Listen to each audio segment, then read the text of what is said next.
This is Bruce Buffer, and this is the moment you've all been waiting for. It's time for the MMA-Holes!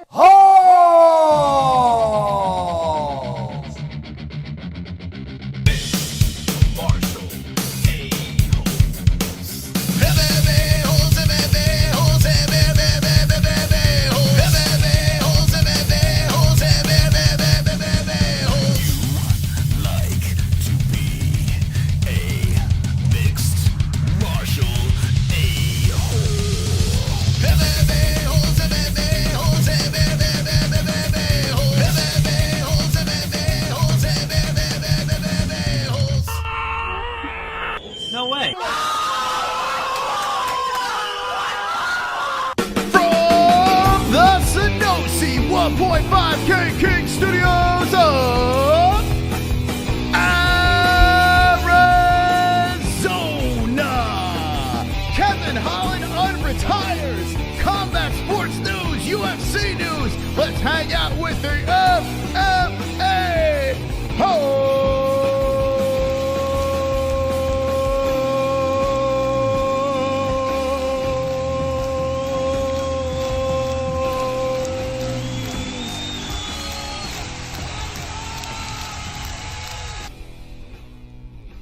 Please hold the applause. Ladies and gentlemen, we had a show planned for you guys tonight. I mean, you know, there's bad news because there's no UFC this weekend. A lot of us are lonely and losers, and we have nothing to do with our lives. But tonight, we were supposed to have a guest on the show, a man who had a knockout in 19 seconds. Bkfc debut. A man that laughed and sent chills down my spine and a tickle in my genitals. I was so excited to talk to Ben Rothwell tonight on the MMA-Holes, but unfortunately, ladies and gentlemen, he will not be here tonight. Wait, calm down. Just before, don't throw any tomatoes, I have nothing planned for you tonight. I mean, just hang in there. Just hit the like button. I need some moral support. I mean, it's. Stop crying. Have some self-respect. You sound like a stupid bitch. Ben Rothwell back on the show. Let's go, baby. Whoa! Oh my God! Oof. Woo. What an entrance, huh? You kind of fucked it up, but yeah. Let's get on with this fucking trash for you. I'm sorry, we're not ARIEL HELWANI. We're, you know, it is what it is. You're gonna have to work with us, okay? Stop. So this Ben, is something different, man. It's definitely no one to compare to. That is true. It's definitely a unique experience, and it's good to have you back here on the show. And speaking of unique experiences, you made another unique experience on Saturday night, knocking a man's face through the ropes and laughing like a villain into the microphone. I mean, you got to be riding high today. I'm glad you think that was cool at the end, but I went in the back room and was like, "What the fuck was that?" Like, it didn't land. I didn't hit it the way I wanted. Trust me. It was real. You know, I was trying to do something, trying to make some noise there at the end, but didn't hit it quite the way I wanted. No. And then a good split of people. There's half people that are fucking. They love it. They love me being fucking crazy, and there's another half of people that just keep saying cringe and talk shit. It's not their thing because they're fucking boring. Shut up. So wait, hold on a second. I thought, and I don't know, maybe I'm biased. I have no idea. But when I watched it, we did a reaction live to it. I was so excited to see you get the win. You got on the mic. And let me back up. I mean, the walkout right there alone with the cloak on, you know, the brooding, like incredible entrance into that ring. I mean, you had to be feeling yourself going into that fight. I'd like to be funny and all that, but it's like, when you talk about it, it's only, dude, I was there. I got into the moment that I needed to be in. So it's something in there, man. It's not anything funny, man. It's the opposite, actually, when you're talking about what I'm going through at that moment. Mm-hmm. And the performance speaks. It says all. It says it all. You know. And then afterwards, I hit the mic, and you know. So you're being incredibly hard on yourself here. Yeah, I deserve it. So, all right, well, let's back it up, because I did hear you say that when you did that walkout, that was something that you were missing, right? You needed to have, there was something about that outfit. When you walk out, it gives you this extra energy, this extra power, something that you don't get when you're not walking out like that. So after a couple of days of having this roll around in your head, do you still feel this way, that that is something that you really need in a walkout to a fight? Listen, I'm only getting interviews throughout talking about it, and I keep listening to myself. Like, I'm trying my best to explain to people. When I've seen people's messages and comments, they don't understand. They think like, oh, I have to have this thing, and what I'm talking about with all this, it's my mentality. It's just something about getting into this place, believing certain things, and the cloak is the reminder. It's a helpful to me becoming all that I'm talking about. Like, I'm trying to be truthful and tell people, like, I have like control of a split personality. Like, I become something else. So when do you start feeling that? Is it as soon as you put the hood over the head? Is it when you throw it? Like, when does it, or when you're starting to walk out, when does it hit? Well, that's cool. I get to clear this up. So in a different interview, I talked about Mike Tyson and what he goes through. His is literally like, he's in the back and he walks to the ring. And I said, I understand what he meant by that, but it sounds like that's what you mean with me, and it's not. Mine is when I wake up in bed. I wake up the day of the fight, and I'm like the baby. And then we eat breakfast, you move on with your day. You think about, you know, I'm going to fight a man tonight that's going to try and beat my fucking ass and hurt me and embarrass me in front of millions of people. That's what's going to happen today. And I become a little bit older and a little bit more grown up by the afternoon. And by nighttime, I'm like a man walking around again. Like, probably don't want to fuck with me then, but I'm kind of like just who you're talking to now. I'm there. But then there's another part that I don't want it to be out all day. But it's driving to the arena, getting to the room. That is not something anybody want to fuck with. Wow. I wouldn't think so. So that's interesting. So was your wife with you, so in the whole lead up to this whole thing, or do you keep family away and it's just your team? My wife and baby Odin and even my daughter, who's 20, who loves to come to my fights, they didn't come to this one. And it had nothing to do with that, honestly, because they would just be, if they do come, they're with my other family and they go sit in the crowd and they don't see me the last 4 hours, say. Mm-hmm. It's just the way it is, you know. So, I mean, you've been doing this for so long, so you have this ritual that you know exactly what you need before you get into... No, okay. Stop you now. No. Okay. It's been like this fucking 23-year learning curve thing. And it's like in 2015 is the one and only time I actually got to wear the cloak out. I fought Man-Made Trion. I had the music, I had everything. And kick-started it because look what I did to him, right? Mm-hmm. He was favored to win and everything. He was hot. He was like on a 3-fight win streak, and I fucking smoked him in 2 minutes.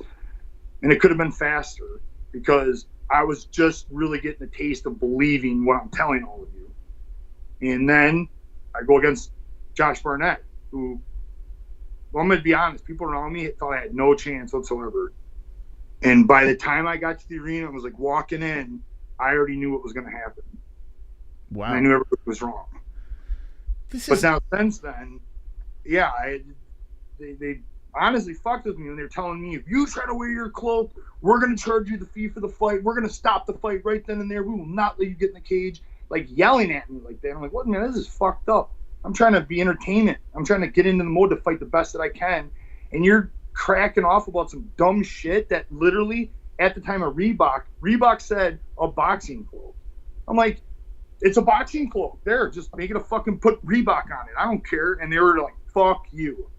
And it just sucked, man. It's stuff I'm just like, but think about it and be like, how stupid is that? And maybe it just was a downer. By the night of the fight and every fight after that, I should be a bad motherfucker that's going to end somebody. Naturally. Of course that should happen. It just doesn't. People don't understand how intense the day of the fight is. Ask fighters about what the whole day, that day's like. Ask them about what 3 hours before your fight is. Ask them what that's like. It's some of the most intense, anxiety-driven shit a man or woman will ever fucking go through. It's not even the fight.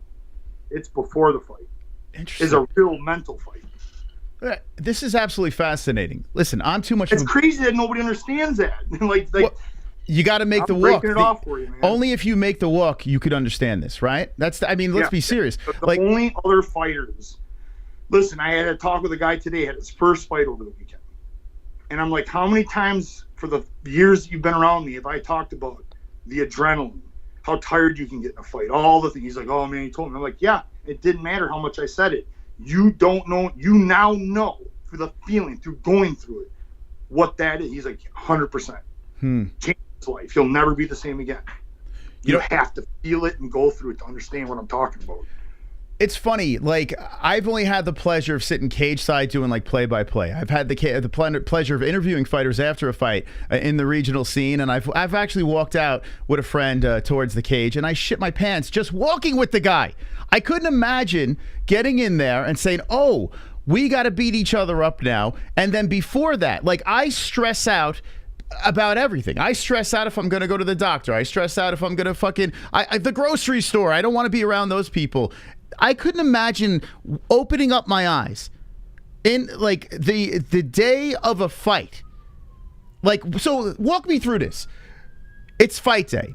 Bare Knuckle FC, okay? A whole new organization. You did your thing in the UFC. You wake up. What do? Do you immediately have breakfast? Like, walk me through this day. How does it go down? You get out of bed and you're like, you look at the clock and you go, and you lay back down and you go, just fucking, it's 5 a.m. You're not going to fight till 8 p.m. at 9 p.m. at night. Lay the fuck down, close your eyes and try to fucking sleep. And then you lay there for another 3 or 4 hours, depending. And you're like, okay, 10, well, I better fucking move around. And then you're like, eat that food. This is oatmeal, egg whites, some fat, like light amount of healthy fat. Like, this is your great fuel. This is what you're used to eating for the last 8 and 10, 12 weeks, whatever. Eat it. It's energy. Mm-hmm. And then you do that, and you're like, okay, now you got to go with this and get things situated. Make sure your bag's ready, so you get your mouthpiece and your cup. And what I'm trying to do right now is to tell you, you're sort of fighting with yourself about everything. Your body is scared to fucking death inside. It's like, I have to protect my life in a few hours. Like, if you knew a bear was going to run out of the woods and come and try to kill you, and you knew it ahead of time, how would you act? You'd be scared. You're like, fuck me. I'm going to run as fast as I fucking can from that bear. Like, I'm trying to explain the adrenaline, the emotions of what's going to happen, and your body knows it. And you sit there and tell yourself, I'm not fighting. This isn't happening. I'm just going to lie to myself and try to... No, your body goes, fuck you. I know exactly what's happening. We seen the contract. We seen all the shit around. We know what's going to happen. It's crazy. There's this crazy connection between your body and your mind. And your body's like, does what it does to survive. It's crazy. So does it start the night before, or is it the day of? Like, as soon as you wake... all different. All my fights I've had where anxiety kicks in a couple days out from the fight, and that's pretty good. Mm-hmm. I've had fights where it's like the last couple weeks. It's not with you maybe the whole all day long, but you get little anxiety spikes and you think about the fight, or you just got done with an interview and you start thinking about the fight, and just obviously it's all dealing with your mind and thinking and what's happening.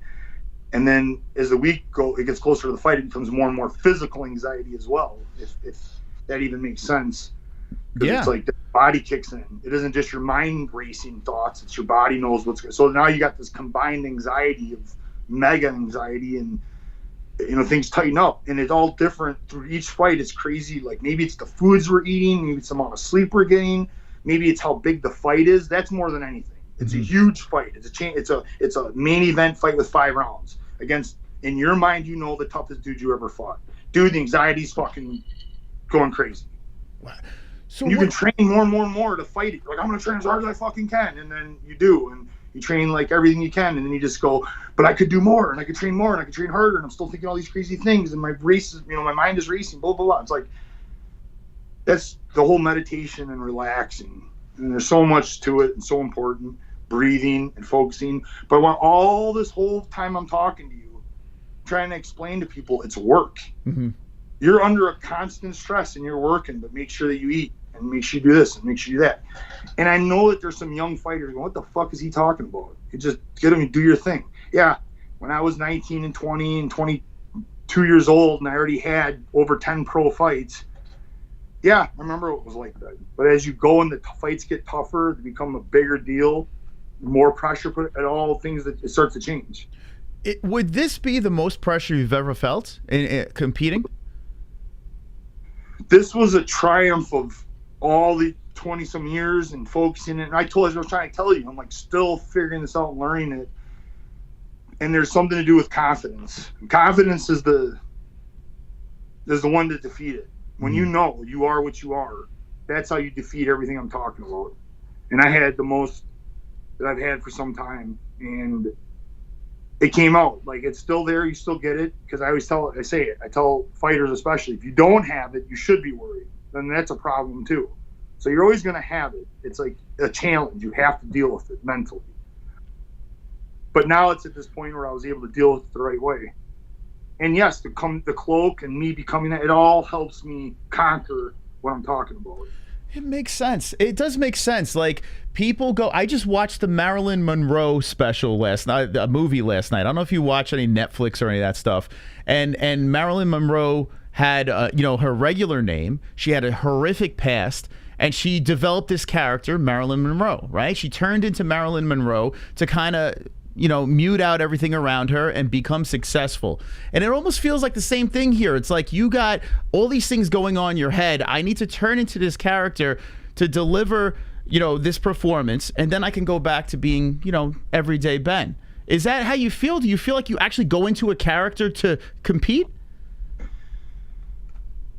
In the simple terms, you'd say so. But it's one of those things I have to explain. It's not quite like that, because who you're talking to right now, who has to come out of the cage and comes back to earth, loves people. I love signing autographs. I love hanging out with the fans. There's nothing cooler than coming out of the cage and everybody out is so excited. They just want to high five. They just want to be like, fucking A, man, and give you good energy. We're excited. It's why we're fans. Like, it's such a adrenaline fucking, they're like feeling it with you, like they won with you. And it's just like when your favorite football team wins, how you feel, right? And that's how, like, you just watch someone just smash a guy. It's like fulfilling. Everybody's excited. Well, I like to come out and not smug people and be like, no, I can't believe it, but I've watched fighters do this. And throughout my whole time of this, I vowed I'll never go there. It's ridiculous. It's crazy to me. Like, the fans are why I even get to do this. And I know some fighters say it, but I live it. Okay, I stood in the line for a fan expo at UFC, and I signed 2 8-hour days. And I did the entire thing with a smile on my face. And I look at all the times I did that, all the fan expos, all the times I would win a fight and sit and sign all the autographs and do all that I could. And I was happy to do it, too. It's not just doing it, but being happy to do it. Every person I got to talk to, I feel like it was so important. Thousands of people. I'm lucky to be able to do it. And you see other fighters, actors, etc., they feel bothered by it. You're bothering them. And it's sad because people come and apologize to me. I'm like, what are you talking about? Why are you apologizing? I don't want to bother you. And it's sad because that's the culture that's been pushed on everybody's throat. And it's ridiculous to me. It's madness. It's funny you say that. Like, with doing interviews, I feel like I'm bothering the fuck out of you guys. Like, I don't even want, I feel so bad reaching out to these fighters and you and all these other guys out there because, you got so much on your plate already. Why do you got to be doing this? And I look at it this way. I just want people to learn about you as a human being rather than a big burly monster that goes in there and knocks people's heads off. I think it's more fun to root for an athlete that actually that you know a little bit more about, and a lot of these fighters, they kind of shun that stuff and they don't want to talk to the fans or whatever. But I do see that you're very interactive with the crowd. Were you always like that with fans? Were you always interactive with them, or did it take some time to warm up to them? I'm born that way. I mean, from the beginning, amateur fights in Racine Memorial Hall, I'd sell 100 some tickets. There was like 1,000 people there, and it was just the most exciting thing. When you're 18 years old in high school and you fight in front of 1,000 people and 1,000 people are rooting for you, it changes you a little bit. Like, to you at that moment, that's like You feel like you're Conor McGregor back then in the year 1999, 2000. It drew me in from then. It was awesome. And I've just tried to carry on to that. And then, not to bad talk people, but I spent 6 years at Militish, and I watched Tim Sylvia be the UFC champ and do the opposite. And I was so saddened by how he acted. And I told him so. In fact, we sparred twice a week for 6 years. Wow. So I physically let him know how I felt too. You can ask the other teammates about all that. And respect for him as a fighter, and he was my teammate, but I was despised how he treated people while he was the champ. And I let that scorn carry with me now, and I believe it's part of why I've gotten such a good push with Bkfc, is because I made those fans when I went to the fan expos in 2014, 15, 16, and did everything that I'm talking about. And it reminded me of an article that I read that they wrote about me in 2015 after I beat Matreon. I went to the fan expo, and they actually did a whole article about how they seen me with the fans. And I coughed that up to why I'm having success now, because those fans remember what I did, and they're backing me now. And the media is backing me now. And it's giving me a motivation I've never experienced in my whole life, my whole career, because this realization is hitting me now with this fight. And it makes me want to do it more now. Now I want to get out there. I'm going to the Denver event. I'm going to the Orlando event just to be with the fans. Like, I have to do this. That is awesome. It's so cool, man. What a story, huh? Like, I mean, it's crazy. You're 40 years old. You've completely reinvented yourself here in bare knuckle. You went through the highest of highs with the UFC, and you've built that fan base. You're evolving as a person and as a fighter. And when I look at a picture like this after you get a victory at bare knuckle, I just want to know, what the fuck does this feel like? Like, this looks like pure, just like everything is dumping out of your body and mind and soul. Like, what's going on right here from this victory? That is a little on the tougher side to explain. It's just, you said it, the high of high, this incredible adrenaline dump, this fulfillment. You can only get to do that picture that you took, it only comes one way.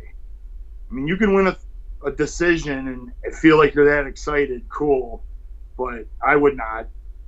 It takes my fight, the way I did it, to get that kind of reaction, because of all the things you're trying to describe. Yeah, you feel those things at that moment. And when you led to that moment, I mean, you get in there, you do the walk, you're inside the ropes. Now, as you're inside the ropes, you got no gloves on, the crowd's watching, they're cheering, the announcer's roaring the name. This is your bare knuckle debut. What is the difference between this and the UFC, just stepping inside the ring? Well, that's a complicated question, a little bit, because in the moment at the line,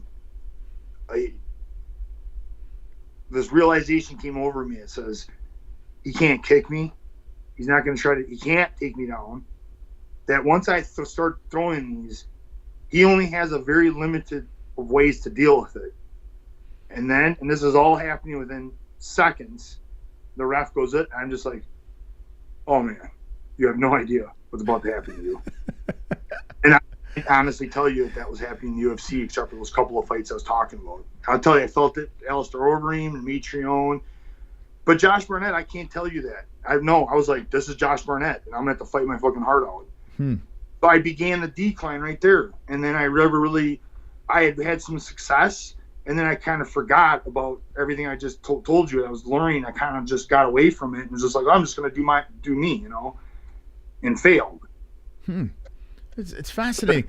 But in this moment over here, when you're taking on this guy, right, and you're hitting him with your bare knuckles over here, was it like a flash? Did you know what was going on, or did you go into autopilot and say, I am just going to punch a hole in this man's face? Because as a spectator, I'm watching this saying, my goodness, this guy is just looking to run through his opponent. No, I can't tell you that it's just like I click off. I don't. It's just this focus of energy.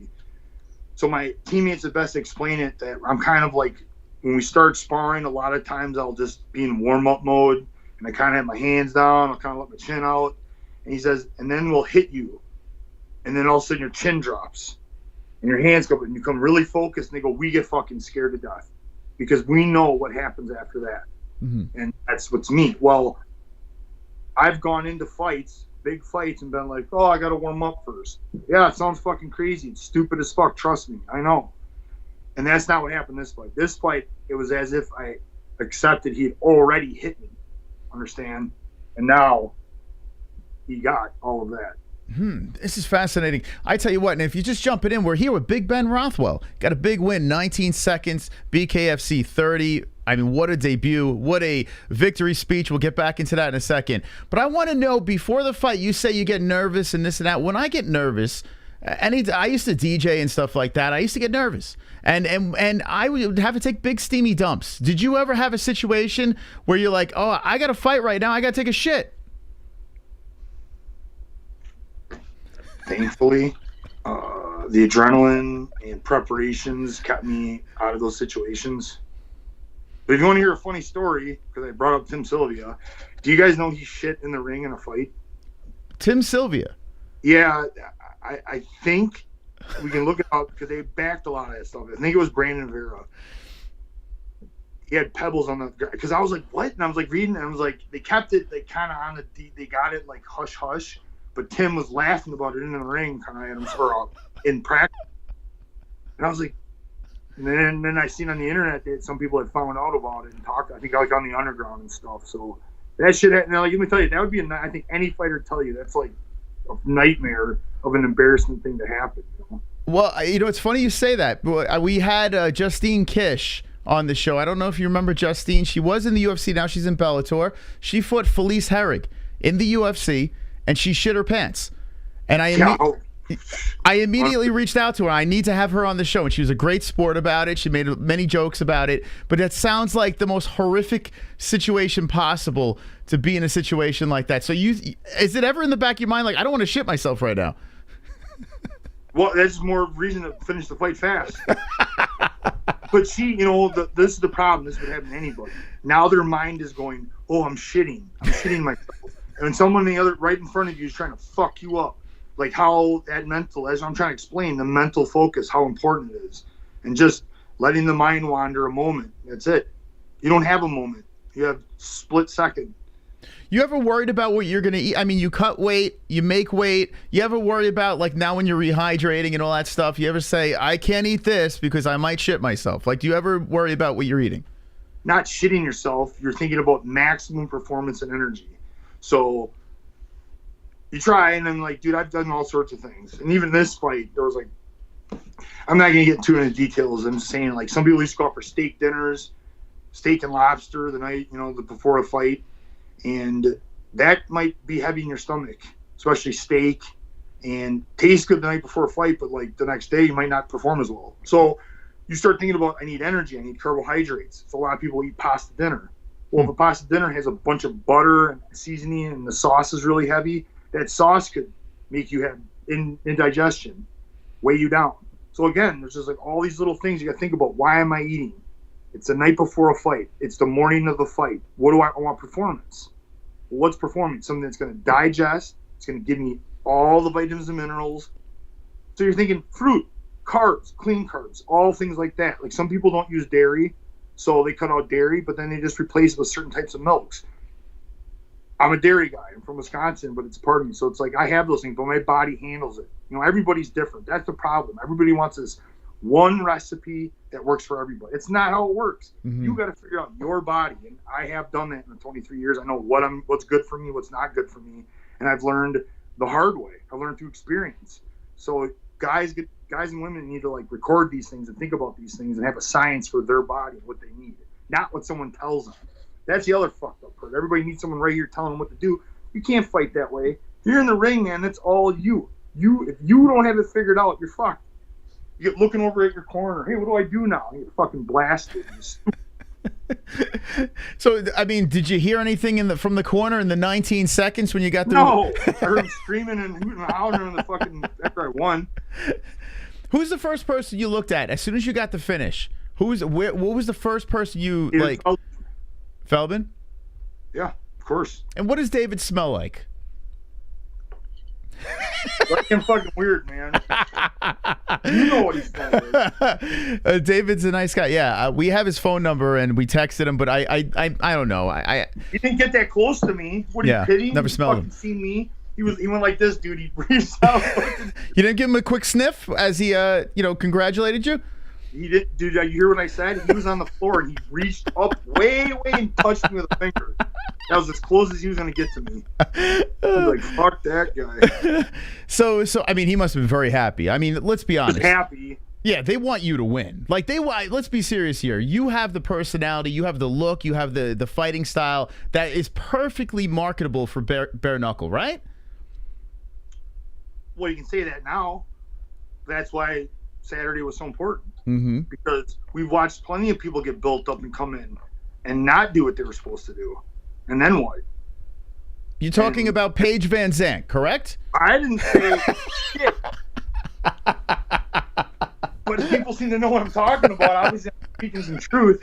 All right, you didn't say it, I said it. But yeah, so I mean that's got to be incredible weight. Like Paige Van Zandt was brought in there to literally be their star, right? It didn't work out well for her. So was that weighing on you? Like before this fight, were you like, shit, I don't want to be like that? No, because that means I'm focusing on something else and somebody else. No good. Mm-hmm. I was focused on what I'm gonna do, and that's the mindset, brother. There you go. And now let's get to the speech afterwards, okay? Now we're here. You get the mic. Why? Because you said just fucking talk about what's next. I gotta be honest with you. I thought it was good. I don't know why. Like I don't know why you think it was bad. Like was it the laugh? So you didn't land the laugh correctly? You're saying? No, I mean I was speaking out some gibberish. Like I was listening to them. They're like, I think there's more questions because I didn't show it, and I could see somebody being like, "You just fucking knocked someone out in 3 seconds. What do you mean you didn't show it?" And I meant, don't have time to sit there and explain yourself, right? But I guess in my mind I was thinking, I didn't get to show you anything in 3 seconds. Like, there's so much more to me. Just fucking wait. And I just need somebody tougher to fight. I mean, so that's a little bit longer.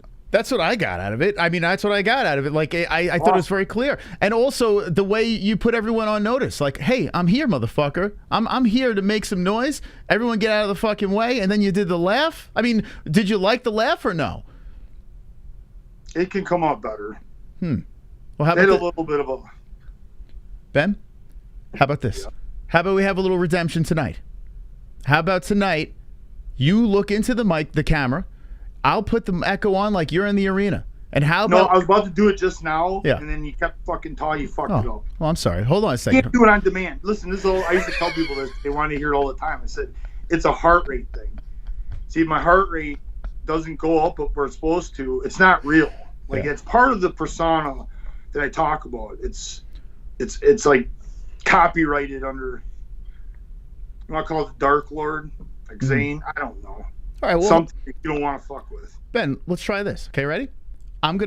You just knocked him out. 19 seconds. You knocked the man out. I have the microphone right now, and I'm like, Ben Rothwell, 19 seconds, you get your first victory in Bare Knuckle FC. How do you feel about this moment? Yo, man, this is awesome, man. So fucking him, I did that shit. Beautiful. I think you redeemed yourself. I'm stupid, right? Talking about my headboard. That was beautiful. Listen. I mean, you redeemed yourself. There you go. Do you feel better now? Stop. So I got to say, when you did the laugh, everyone on the internet went nuts. We went nuts. Everyone was going crazy over this thing. Then you should have just kept replaying me singing on your show. Yo, how about this? Like, the one talk about what the fuck. Like, literally, my wife was like, were you singing Almost? Like, what the fuck is wrong with you? I don't know. I got done fucking working out. This guy puts me on the fucking spot. And I couldn't think of anything cool. I did like Rob Zombie for you or something. No. How about this? Your next win, you start singing Elmo. What do you think? I don't know, man. That's... No, I mean, that would throw people for a loop. No? Dude, I don't even know what to think, man. Like, the shit that's going on in my head right now. I feel like you're very hard on yourself. Like something, I don't know, you give me this vibe that no matter how high of a mountain you climb, no matter who you take out, I feel like you kind of beat yourself up. Am I getting the right vibe here? Well, yeah, you get to the top of the mountain and you stop. And it's like, no, dude, you got to go right off that motherfucker into space until you hit fucking, you're out of gravity. You fucking, space takes you, the universe, see? You're, what the fuck is he talking about? And I'm trying to tell you, man, people put a limit to how high they can go. And I'm like, fuck that. I got to go. I'll try to explain it like this. I got a crazy problem with the word perfect. Mm-hmm. And I listen to people say it all the time. They use it. And I always go like, stop fucking saying that word. And like, why? I'm like, because how could, you said it's perfect. And I can name 10 ways off my head right now how it could be better. How are you going to say it's perfect? And they're, oh, I just say it to say it. I'm like, yeah, you're not using the word correctly. But for me as a martial artist, as a bare knuckle boxer, man, you did it fast. I could have did it faster. I could have did it cleaner. I could have did it with one shot or made sure every single shot landed. Whatever it is. My point is, don't put a limit on yourself. We're incredible. We're capable of so much more than we'll ever understand or know. So I keep my mind open to that. That's why I'm still doing this at 40 years old, as good as I am. And I'm going to get better. I 100% know that I have yet to show my best. That's why I keep saying that. Just fucking wait. I tell you what, it is really fucking cool though. Like here you are, 40 years old, right?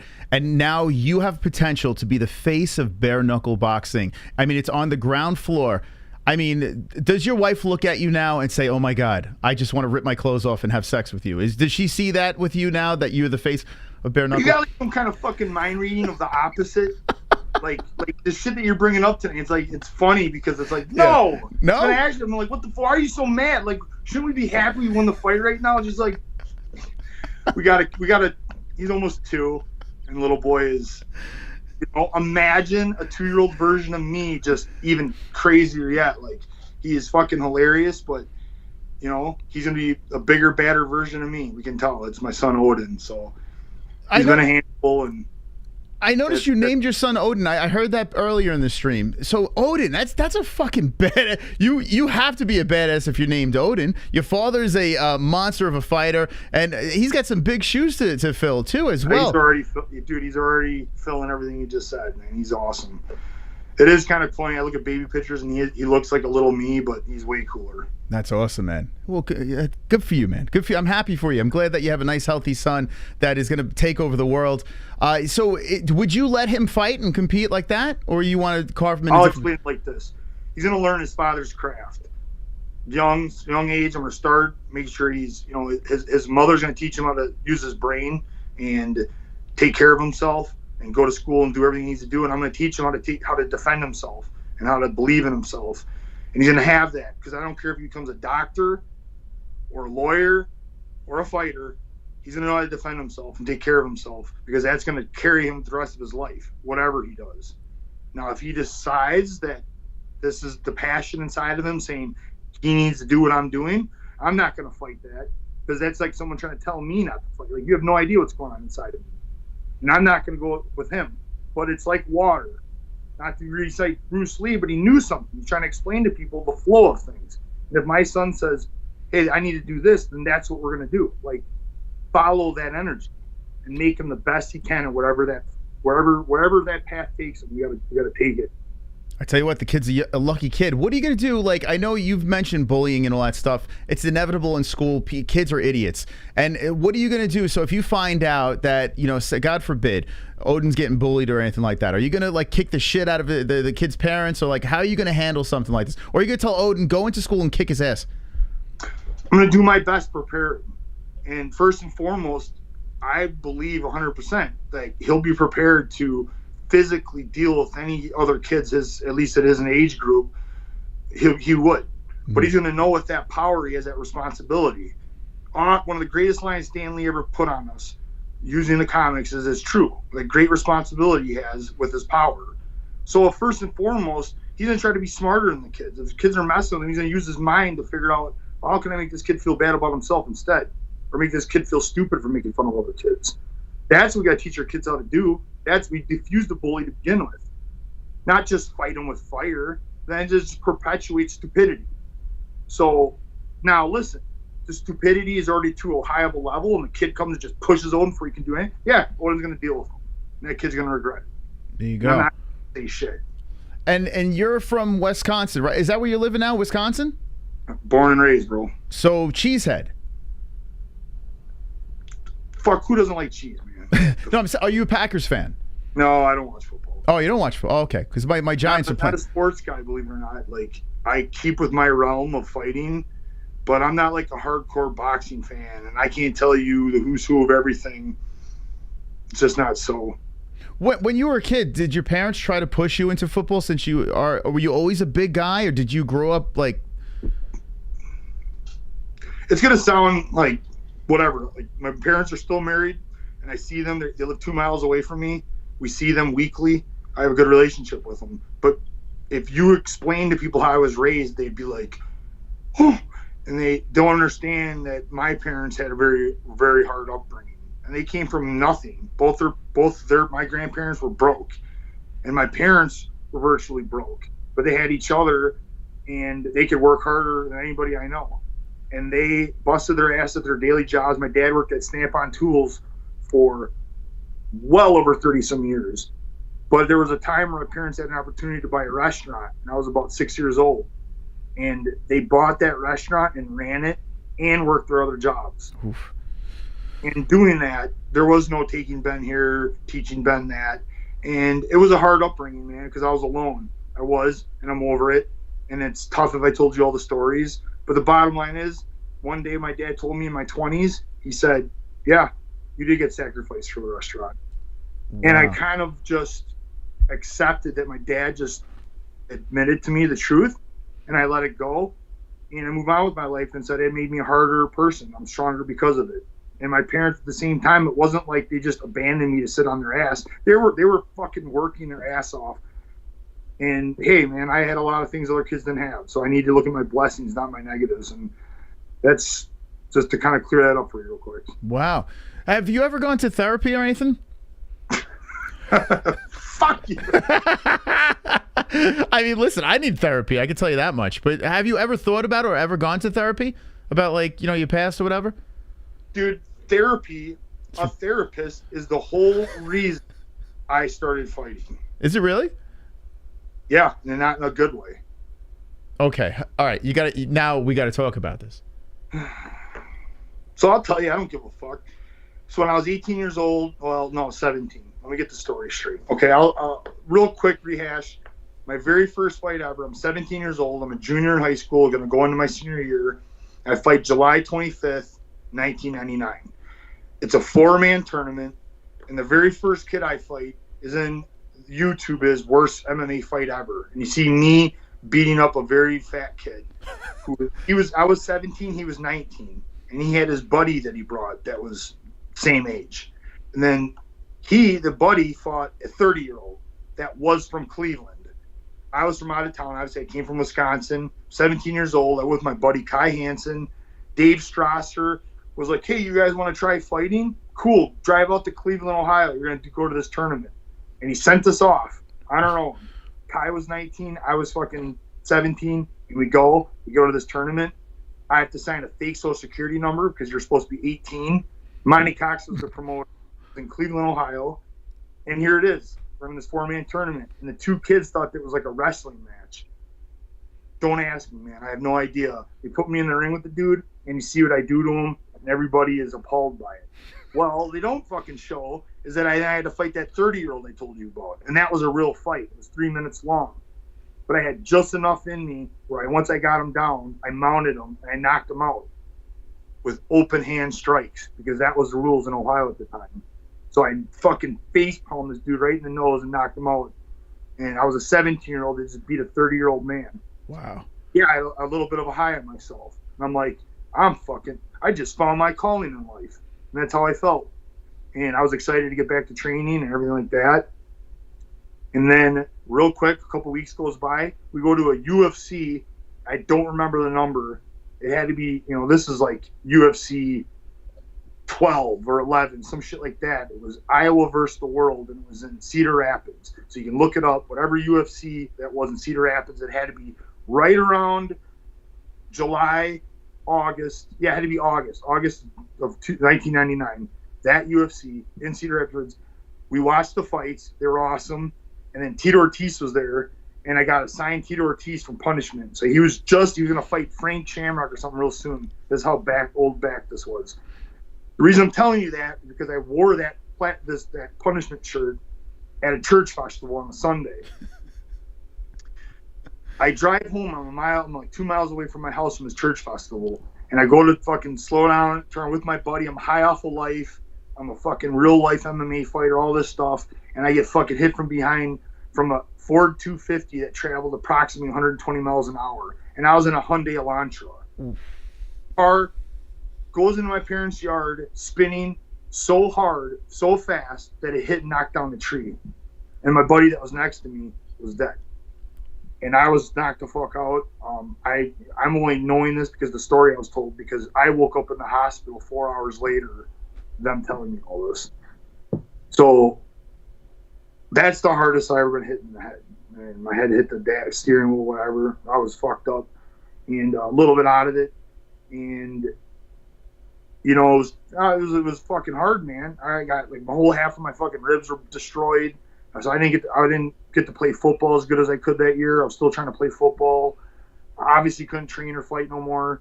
So there was a long recovery. I didn't get back to training MMA for almost 6 months or something like that. And I finally did. And then I fought at the end of my senior year. I fought one more tournament, 2 big fucking men that time, and won that one. But then I hurt my knee. And then I had to have recovery time for an ACL that probably hurt my career for the rest of my life. Like, because I basically had it done by a hack job because I was 18 years old, didn't know what the fuck I was doing, and I had to have my knee fucking surgery done. Oh. So anyway, all this fucking one day hits me at like 18 fucking years old. All of this fucking shit hits me, and I kind of lose it a little bit. And my mom says, "You're gonna go to a therapist, or, you know, you're fucking out of the house." And I fucked up in telling you how I went and fought in Cleveland, Ohio, because that's where the story got fucked up.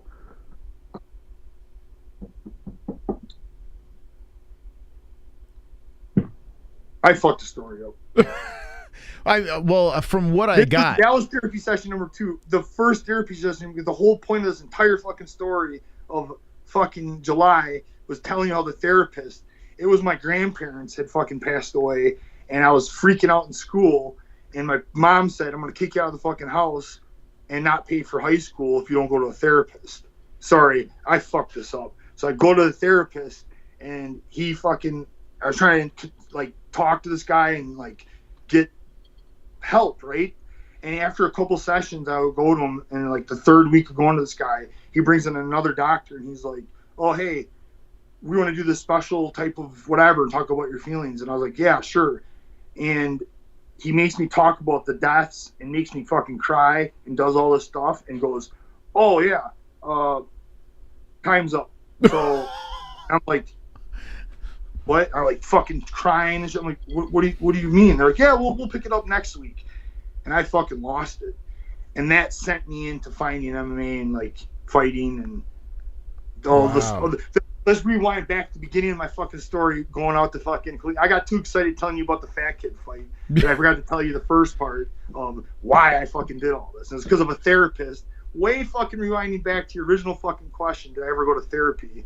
See, I swung it around. I got back to your fucking therapy. But my God. This is my post-fight interview. I fucked it up. Dude, this is insane, man. Like, that's a fucking crazy. I kind of got the gist of it, though. I think I pulled it together, and I understand what you're saying here. So I mean, your mom must have been like, we gotta do something here, because I mean, I can't imagine being that age and going through these things and saying, okay, I'm gonna be normal now. It's impossible. You can't be. So were you just angry at the world when all this stuff was going down? So basically trying to sum the whole fucking, make me fucking give you my biography here. Like, yeah.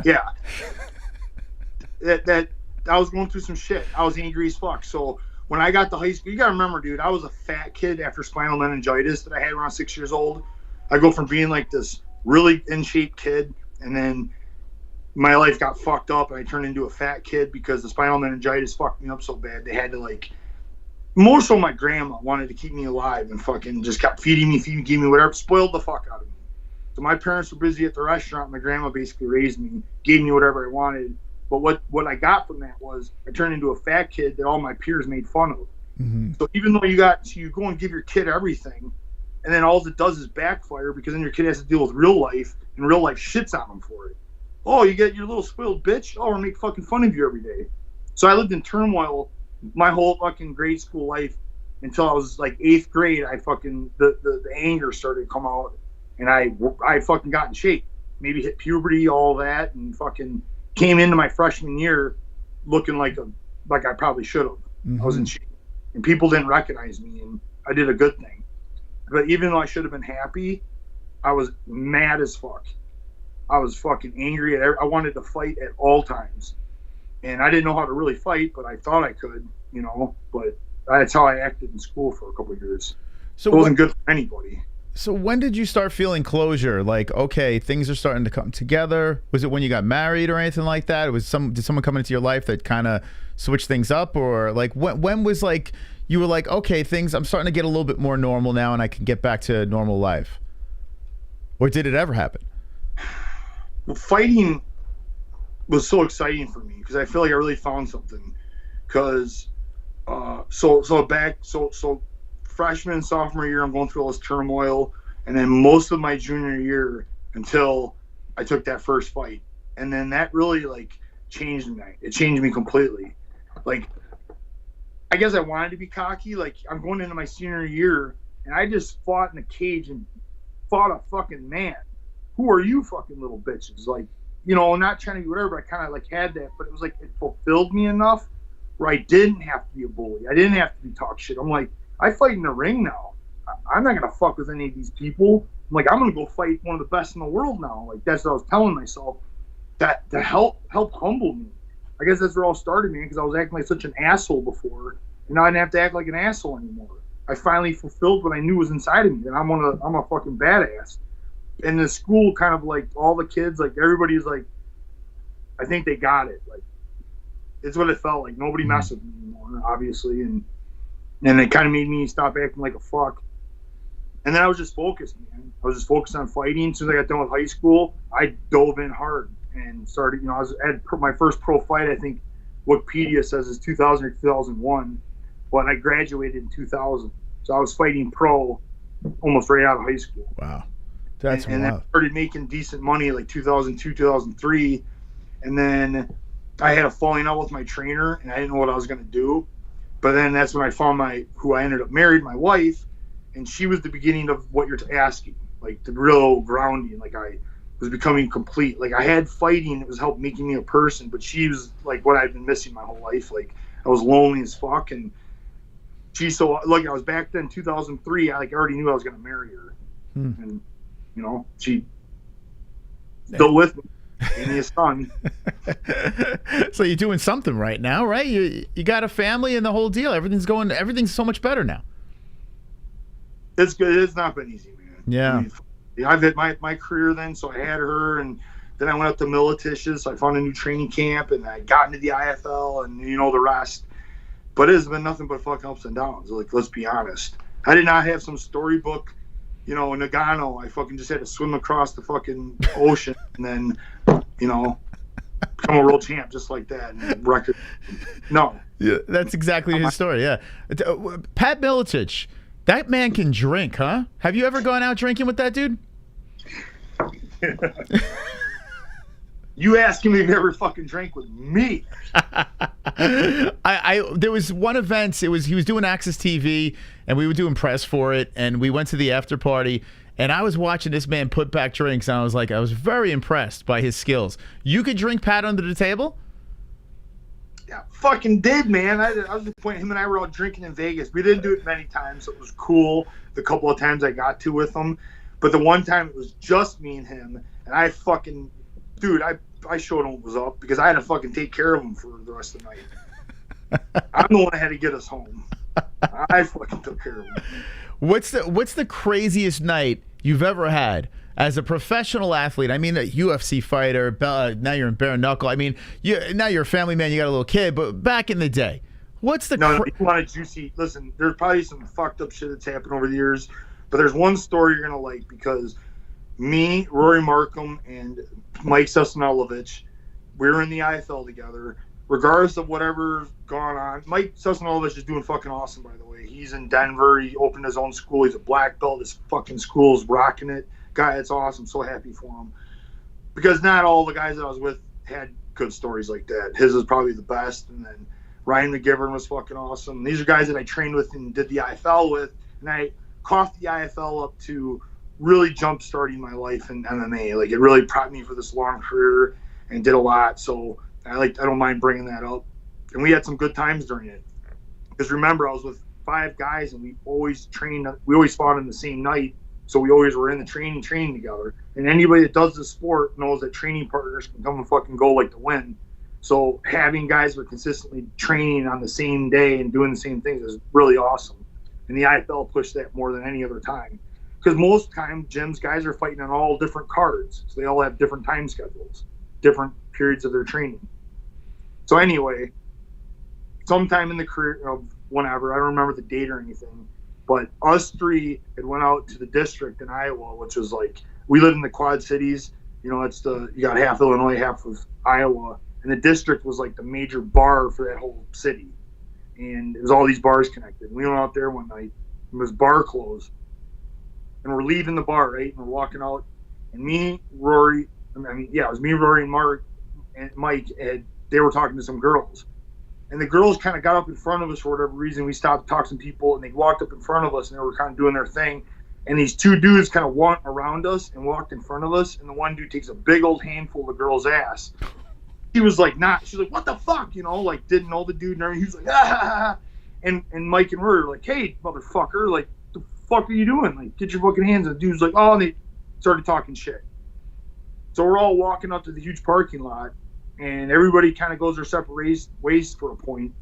And those guys kind of like, there was like talking shit, and then they kind of like whatever, because this is like a quarter mile of walking, whatever.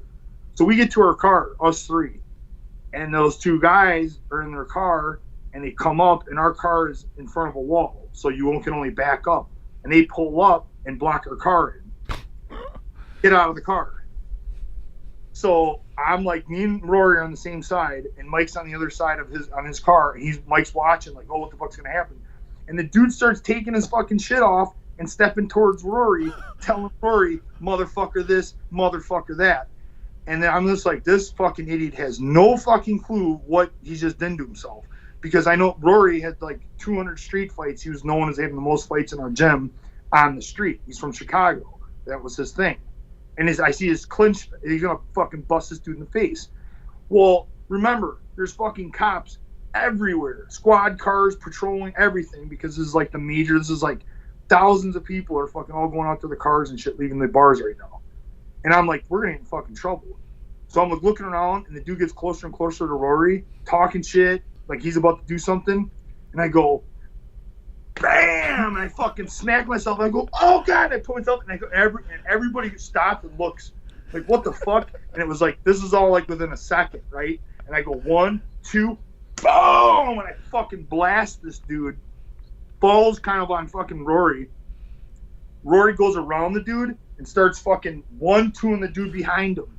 And the dude fell. I always remember this because the dude fell on the car mirror and got caught. And his head was just being fucking split.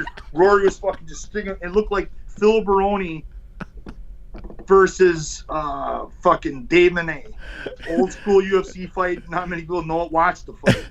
Because Dave falls on the cage and takes like fucking 5, 6, 7 shots right in the face. And that's exactly what it looked like. Rory fucking turns and fucking sees the dude that I just fucking blast, and the dude looks up, and at the same time that Rory goes to football punt the dude that he fucking just started ginsuing, just fucking had enough to try to get off the fucking mirror, and I fucking throw a roundhouse and fucking clean his head, and both the dudes were like dead bodies as 6 squad cars pull up with guns drawn. And we were like, intense. I mean, what the fuck? Oh, but the funny part is, and I'll try to make this quick, cops separate everything. They're picking this dude up, doing all this shit, and they put us in separate cars.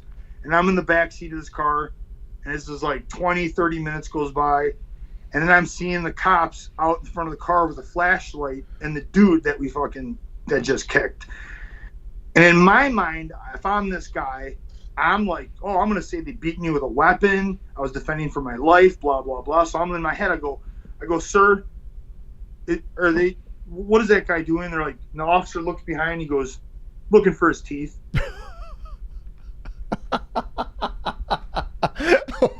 Oh my! They picked a fight with the wrong guy. I feel like fighters, for some reason, they're targets. Everyone wants to fight you guys. Like, what's wrong with people? Why do people want to fight professional fighters? Does that make any sense? So the whole fucking beginning of the story is this.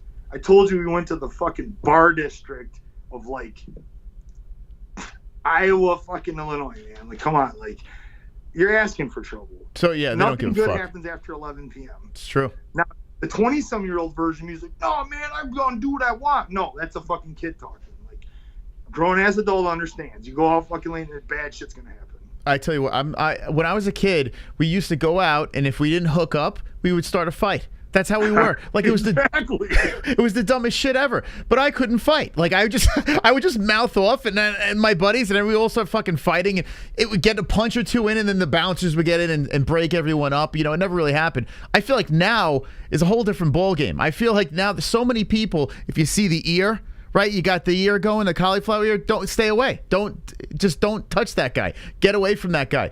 But for some reason, you hear it all the time. Like, people are starting fights with professional fighters. You guys got to be laughing at the gym. It was, like I said, I brought this story up because it's fucking talked about and epic to this day. And I'm still talking about it. It's crazy. What about the story about Bruce Buffer in the elevator? Did you hear that story where he's in the elevator and he got into some fight? Like, it's a famous story. This is like a Bruce Buffer told story. Yeah, apparently Bruce Buffer got into some big fight. I'd rather have him tell you the story. But I mean, he's a badass too. Like, it's crazy. There's you shouldn't fight anyone anymore in the street or in a bar. You don't know who the fuck you're fighting anymore, you know? Well, I mean, fuck, you can't even fuck with Mark Zuckerberg anymore. So. Okay, let me ask you, did he buy out the Apex, or what's going on? What happened with that whole situation? I mean, have no connection with it, but my point of view, like, from what I see, is Dana White made headlines saying he did not rent out through. So he didn't say he wasn't going to come. He said he didn't rent it. And obviously then he was there. So he got invited. I mean, what the fuck? He's fucking Mark Zuckerberg. I mean, the UFC takes care of stars all the time. I'm sure if Dwayne Johnson was like, hey, Dana, I want to come to Dana White would have fucking made sure there was no even photographs of him. Like, you know what I mean? Like, you probably would hook him up fat. I don't see it hard to believe that Dana just invited him and made a special thing for him. It's not hard to believe. Mm-hmm. It's not like he closed down a pay-per-view event and then suddenly refunded a bunch of tickets to an arena. It was like, it was the Apex. It's their fucking thing. Now that you're removed from the UFC, you got a whole new life with bare knuckle. Looking back at the UFC, is there anyone in the UFC that you just can't stand? How much time do we got left? No, listen, for the most part, man, I get hard on some athletes when I was growing up. Why is the guy this? Why is he saying that? Why isn't it like that? And then you find out the guy's actually fucking cool. He's doing his thing for entertainment. And then you feel like shit. Like, oh, I felt all these bad things. The guy's doing a good job doing what he's supposed to. And then there's some guys that don't say much. I'm like, oh yeah, look at him, they're a fucking awesome fighter. And I see him out in public, and I'm really disappointed how they act. And it wasn't just like a one-time occurrence. Like, I start hearing more stories about the person, and kind of unfortunate when I tell you, like, maybe they're not very humble. They don't understand what we came from. They don't appreciate the fans. And this isn't just with fighters. I've seen this with all sorts of people. I've seen doctors act this way. I've seen businessmen act this way. They believe they're better than other people. They're just a shit human being, in my opinion. And God bless them that they find their way and they find a different way to act someday. We should all be open that people, even though it's easier for us to say things don't change, I've proven that wrong so many times. So people can change. They just choose not to. We just got to understand that. But if you really want to, you can. But unfortunately, my whole point to all this, there's people out there that are just bad people. There's bad cops. There's bad teachers. There's bad fighters. We're bad people. You can't, all fighters are pieces of shit. No. Just like saying that about police officers. It's absurd. People are like, you don't have police officers. We didn't have this world would be, the country would be in fucking chaos. Like, they risk their lives all the time, and there's many of them that do a fine job, and we need to support them and respect them. We just got to get the bad out. Yeah. Bad is it's true. Everything has a bad seed. Everything. What I have seen is the positive is, look at Dustin Poirier, and he's trying to fucking do charity, like the honorable thing. He's trying to put his name. He's trying to use his platform and help people and do good things. And can I say that I know on a personal level? No. But I pray for him, that I hope that he is doing those things and it isn't just for publicity and stuff, but at least he's trying to do something. He's not just showing a brand new fucking fast car and the cool clothes that he gets and he's so much better than everybody else. Like, I don't get that impression from him. Yeah, and I see basketball players and baseball players, you know, they're fucking, look at all the shit I got, fuck you people. So I just see things with, you know, all around. And I see it with a lot of fighters that do a lot of good things. Bkfc fighters so far, they've all been super cool to me, man. They've been really, they treat me like I'm a big deal, and they could have easily been like, who the fuck is this guy? Because maybe that's how, you know, maybe that's how I think about myself. I mean, you guys are all on the same team with Bkfc, right? You're all building it together, so it's like it kind of looks like the right way to think. Yeah, that's the way. Seems like a family. So no assholes in Bkfc. No one like, that person not so much. No, I can't say that. There's a couple internet dumbasses. Okay. That's all cool because they have to know that I'm reading their dumbass shit. Just because I don't respond doesn't mean I'm not like, okay, dude, can't we meet you in person? So like, give me some names. Give me somebody. No, fuck him. I'm not giving them that. I'm not giving them that. out of true disrespect, I'll let them act like they don't exist. So is it in the Bkfc world, or you're saying just a media member? Yeah. Signed and had fights recently. Whoa, let's try to figure this one out. Hold on. Signed and Bkfc. If I get close, will you tell me if I'm warm? No, I ain't gonna say shit. I have no clue. I told you I don't even want their name to get. I don't even want to guess their name, and I gotta act like what are you talking like? Fuck that. I don't even watch this anything. Do they have OnlyFans? Listen, this conversation is now gonna go back to talking about what the fuck are you doing, and do you still have pants on? No, I don't. I don't do any shows with pants. Yeah. Why would I? See, I got that impression now. Like, what the fuck is going on? I have no legs, actually. One hand, always busy. I'm superimposed. I'm not even real. Well, Ben, listen, this has been a lot of fun talking to you. We got some people in the chat. You want to talk to them real quick? Do you have some time or no? Yeah, because a couple of the messages came up. I was trying to catch it, but yeah, come on, man. I'm fucking slow. I'm drinking. What are you sipping on? A Mai Tai. A Mai Tai? Myers Mai Tai. So it's one of the, you know, I used to get, I get On the Rocks. There's these little $10 bottles. It's like 2 drinks. They're really potent, and they get the job done. And it's just like I like getting it. You don't have to mix nothing. It's all ready to go. You just put it on some ice. Well, Myers is jumping on it, and they made their version, so I had to try it out. Huh. Well, I got to try that out too. That sounds actually pretty good. What do you think about that guy on Twitter that said that they would say it to your face, and they said that you're boring? What do you think about that person on Twitter? What I was trying to remember his name, and I already forgot his name. I don't remember fuck either. You, little dude. But then he said he was gonna watch it. And he's like, "You better see something interesting." So that's my question to you. What there he is? No. What the fuck is interesting? I don't know who that is. I see them on Twitter. I don't know who they are in this chat. I have no idea. What's interesting? Tell them. I want to know what you think is interesting. I don't know. I'm going to pull from the chat. We have a couple of donations that came in. Let me play these real quick. This is from Super Chat. Kenosha 3-Point Shooter. Ben, much love from Panda Express in K-Town. Oh. Panda Express!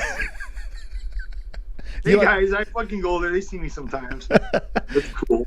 What's your favorite place to go out to eat to? What is your spot? Guilty pleasure. My favorite restaurant? Texas de Brazil in Schaumburg, Illinois. Okay. Next time I'm in Illinois, I got not all Texas de Brazils are the same. That one sets the bar and fucks all the other Texas de Brazils because they set the bar so high. They're the best restaurant ever. Dude, for $50 you get all the steak, just filet and ribeye, and all these incredible meats that you can think of. As much as you want. And then they have a salad bar that's uncanny. You get them as much as you want. And you eat as soon as you sit down. place is amazing. What would be your favorite fast food? Fast food will kill you, man. You can't be eating that shit.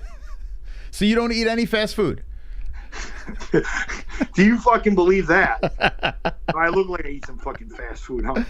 Well, I mean, Grandma's. So I had ventured. I've tried them all. I'm gonna be honest. We have to put it on the fast food list. But the major chains can't compare to Kenosha. Has a little spot called the Spot Burger. It's a everything you can imagine of a fucking like a fast food burger, but it's the best one of them. The meat to bun ratio, the meat comes outside the bun a little bit. The cheese is unreal. They put like 3 slices of cheese on a double. They put caramelized onions on it.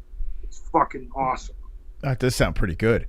Yeah, we moved to Arizona. I was in New York. We moved to Arizona, and there's a burger joint everywhere. Like there's like I don't know. There's all these places, In-N-Outs or Jack in the Box, and all these crazy places. If you're talking the big names, is there one that sticks out? I discovered Charlie's that I like a lot. I never even heard of Charlie's before until I came to Arizona. But is there like a place, a Fat Burger, a Jack in the Box, a Five Guys, or traditional Burger King, McDonald's, Wendy's? What would be the one in the chains? Yeah, I don't know. See, it's like the chains are pure desperation. Like I said, I'll go drive the half hour to get a Spot Burger because a little bit farther. The McDonald's is down the street because they're just the chains. I am over it. If I'm going to eat, like I at least want to get something that's really good. If I'm going to enjoy it, if I'm going to go down that route. But if you're going to talk, if cold sandwiches is considered fast food, I have been going to Jersey Mike's lately. There you go. You know, Jersey Mike's has been doing a good job for me. I think Jersey Mike's is the right price. I enjoy the amount of food that you get for it. My wife can't stand it. She won't let me order it anymore. Yeah, my wife doesn't like it at all. Really? But she eats pretty healthy, so there's that. But I like about Jersey Mike's is if you want just a hot, fast food like you get the cheesesteak. Not healthy, but dude, it tastes good. It's cooked on the grill. That matters. And then when you want a healthy sandwich, any of their cold sandwiches are money. So. There you go. Yeah, I'm with you. I like Jersey Mike's as well. We got another donation coming in. It looks like they're playing a little song for you. This is D-Rest, Charlie Olive. Charlie Olive. He's got a mouthpiece in his mouth. 1, 2, 3, 4. Charles Oliveira's got a mouthpiece in his mouth. Mouthpiece in his. Charles Oliveira's got a mouthpiece in his mouth. Look at my mouthpiece. Charles Oliveira's got a mouthpiece in his mouth. Wow. Charlie Olive's got a mouthpiece. Mouthpiece in his mouth. Mouthpiece in his mouth. What a song. The $13 donation from D-Rest. Ben the MMA hole. He just called you an MMA hole. How you feel about that? I feel like I'm part of the A-holes, man. It's official. Ben is an MMA hole. It's official. All hail Ben Rothwell. There we go. Thank you.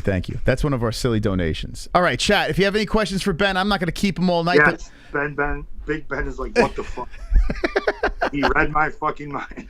There have been people throughout the whole stream wanting to get the laugh. Are we going to be able to pull this laugh out of you? I mean, you got the Mai Tai in you, Ben. Yes, we did it. Yes. Oh my God. I can't believe this happened. Ben, have you ever done that laugh on an actual show, or is it just post-fight? Is this the first?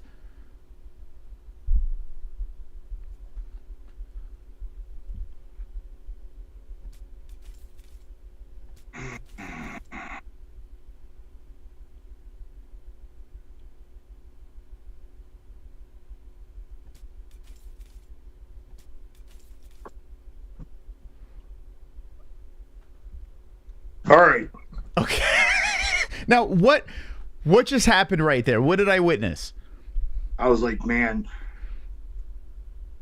I'm saying, man, because there's only visuals. Okay. It was just my fist right in your fucking face, and just like, I was like, that's one shot. I was like, damn. That was violent. I knew for crossing fucking lines. Mm. Yeah, I'm glad this is via Skype, because if I was in the same room as you, I'd be shitting my pants right now. Yeah, man. Why you gotta go? You went to the fucking wrong place, man. You fucking lose shit. I tell you what. Break my fucking phone. I was like literally back from breaking shit. I was like, motherfucker just made me. What is he fucking? Well, who fucks with that? It's like playing with a fucking Ouija board game. You don't do that. You just don't fuck with it. All right. Well, I will never ask you that again. Do you ever role play with your wife? Do you ever put the cloak on in the bedroom? See, and then you want to flip this fucking more fucked up shit. You just go back and ask me to laugh again. You're gonna fucking act like that. No, is that? I'm not. Look at we are a fucking problem now. All right. Well, I mean, listen. Everyone was thinking that. I had to get it out. Hold on. We got something else coming in over here from the peeps.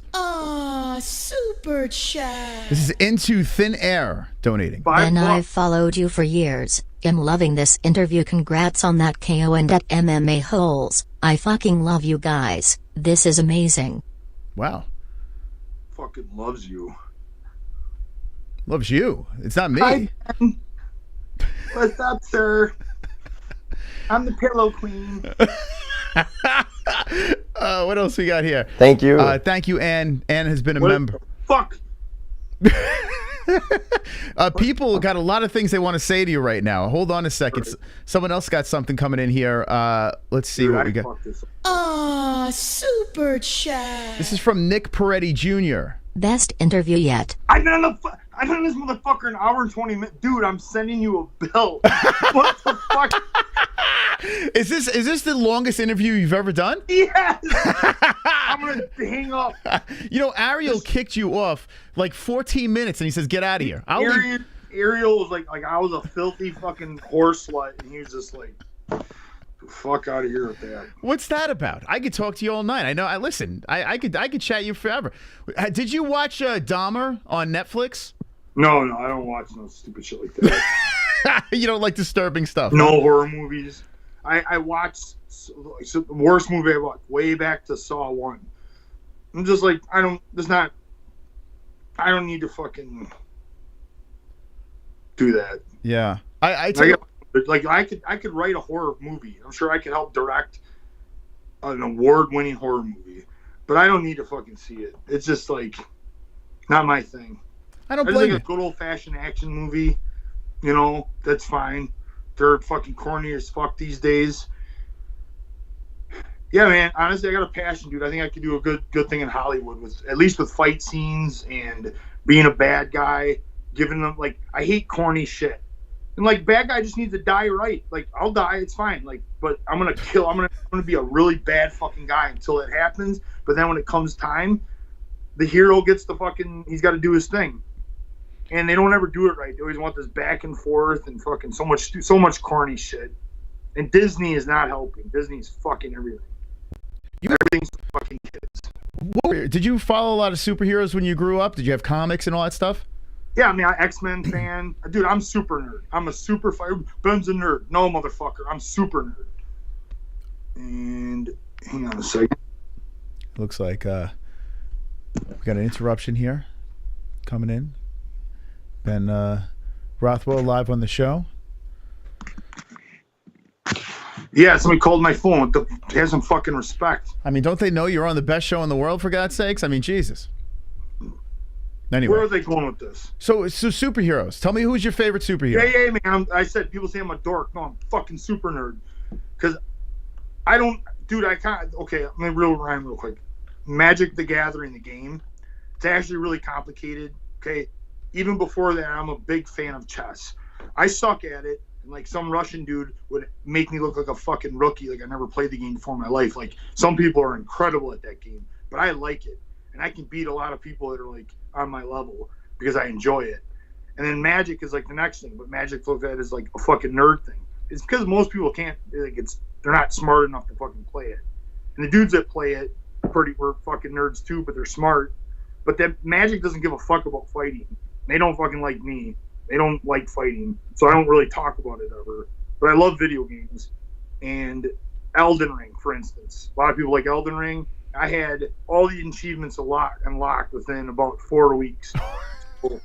So yeah, the game came out in March, and like I had everything done. And PlayStation 5, I have a platinum trophy in about 4 weeks. Which if anybody knows, that's pretty good. That is like a lot of dedication. I've played it. We talked about the last time you were on. I can't believe you got through the game that quick. Yeah, because I played and beat all the Dark Souls and Demon Souls. I played Demon Souls way back when nobody knew what the fuck that game was, and I was already like a fucking committed hardcore fan. So I mean, that's kind of like I'm a big role. I played, you know, Morrowind and fucking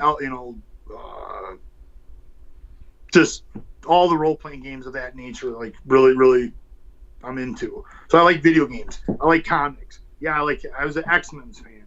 I like fucking, you know, I'm a Marvel guy. Okay, I'll clear that up for you. I like Marvel. DC, not my thing. No, don't like Superman. Batman's got. He's just the reason I don't like them more than ever now is they're so overdone. How many fucking more Batman movies are we gonna have? You know, it's like Batman, teenager, Batman, old man. It's like get the fuck out of here. This, you know, the Superman. It's like over and over. Get the fuck out of here. At least Marvel, dude. They have so many characters, so many movies that are all different, and they still fucking do Thor over and over. And guess what? I watch every fucking one of them because Thor's fucking awesome, and X-Men, and fucking Deadpool. Deadpool's got Wolverine coming back. Can't wait. You know what I mean? So those are, I like those. Those are all fucking good ones. When I was a kid, Spider-Man was my guy. Like that was like I wanted to be. I have Venom tattooed on myself. Like I'm a massive Spider-Man fan. But the Wolverine coming back with what's his face, Hugh Jackman in Deadpool. I mean, come on, that's got to be fantastic, right? I think that was a big announcement for him. I think Ryan Reynolds was super excited that Hugh Jackman allowed him to do that. Because let's face it, Hugh Jackman was like the fucking Wolverine. Like he hit that fucking part hard. When I seen the very first X-Men came out and he was doing it, he looked awesome. You know, he was fucking Wolverine. So it's pretty cool. Nobody, you know, it's like people have done the Joker how many times? It's like, dude, there was one Joker. He fucking ruled all of them. And every Joker that's tried to be one since is just like not saying. I don't even have to say his name. You know who the fuck I'm talking about. And it's like, that's how Hugh Jackman is. Can you imagine somebody else trying to play Wolverine? It's gonna be like, no, like it's not. Like, don't even put that on a movie. Like, I'm with you. I think Hugh's. Nobody wants to see that. Who's your Joker? Would it be Nicholson or Ledger? Heath Ledger, man. Mm-hmm. Heath Ledger is fucking legendary. How hard he hit that role. I mean, that's where I respect actors. When I see an actor, it's like nobody can fucking just do that. Like that, you're watching a professional, like watching one of the best fucking fighters in the world when they do their thing. It's like when you start seeing actors, and Heath Ledger 100% is exactly what I'm talking about. Because he has other movies too. You can just see how skilled he was at what he does. You know, I didn't like Leonardo DiCaprio when I was a kid. Today dude, that guy's incredible. Like they're such good actors. You know, it's like watching. I'm not a Tom Cruise guy, but man, the guy's been around. He knows what he's doing. But I still don't put Tom Cruise on the level of like Heath Ledger. You know, then there's guys, they're like the virtuosos. Well, his dynamic. Jim Carrey to me is a virtuoso. The guy's an incredible actor. How good they are at what they do. Where you don't know, they can act in a way you don't know who they are. That's a fucking actor. There you go. And what did you think about Christian Bale as Batman? Let's not talk about Batman, for instance. Like, I don't know. I'm gonna change her voice and then like that. But you know, hey, I'm talking now. And I love what I like is the funny, like the one guy did one with Joker and Batman are in the room, and Joker's like, "Oh man, I don't. What do you? No, seriously, I don't understand what you're talking about." He punches him. Joker's like, "Dude, no, I don't understand what the fuck you're saying." What are you punching him? It's like, that's how the acting sounded. It was fucking shit.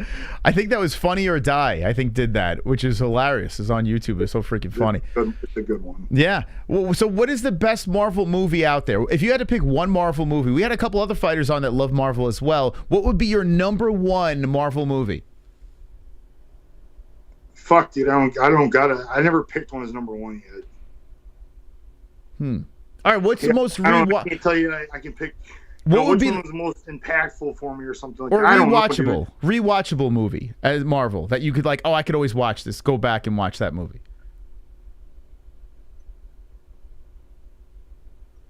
People are saying Infinity War. Logan is so good. It's tough to say. It's going to be a toss-up, believe it or not, because I like the movies. And if you went back to when they came out, like Iron Man, the X-Men, Thor, they were awesome when they came out, and they had a good impact.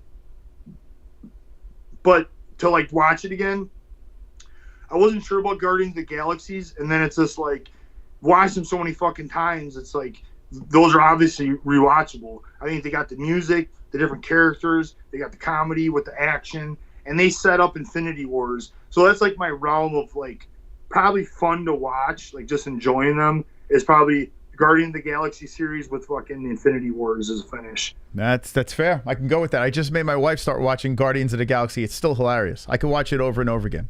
Very funny. Cool. All right, so we got a couple more alerts here, and then I'll let you go. I don't want to keep you here all What night. about questions? Oh, People are like, super chat. Hold on. Michael has something for you. So maybe Ben would be a jerk to me in real life, but thanks for all the entertainment anyways, man. There you go. okay, man. I don't know what that means, but would Tell you me be about it, man. would you be a jerk to that guy? Maybe. I don't know if he asked for it. Sounds like he's like, Ben, be a jerk to me. All right. Hey, fuck off. All right, let's see what we got here. This is from Wonderful. Mike H coming in. Ben NH, my wife wants to thank you for your autographed t-shirt that she got from a friend from 2011. Look at that. 2011. Do you remember that? Yeah, because I only signed one, and I wrote that shit down. Like, I got to sign an autograph. How many autographs do you think you've signed? I mean, you've signed so many posters and all this crazy Luckily, stuff. it's a number I can't count to. I've counted somewhere up to like, I think I got up to like 53, 54. No, I'm kidding.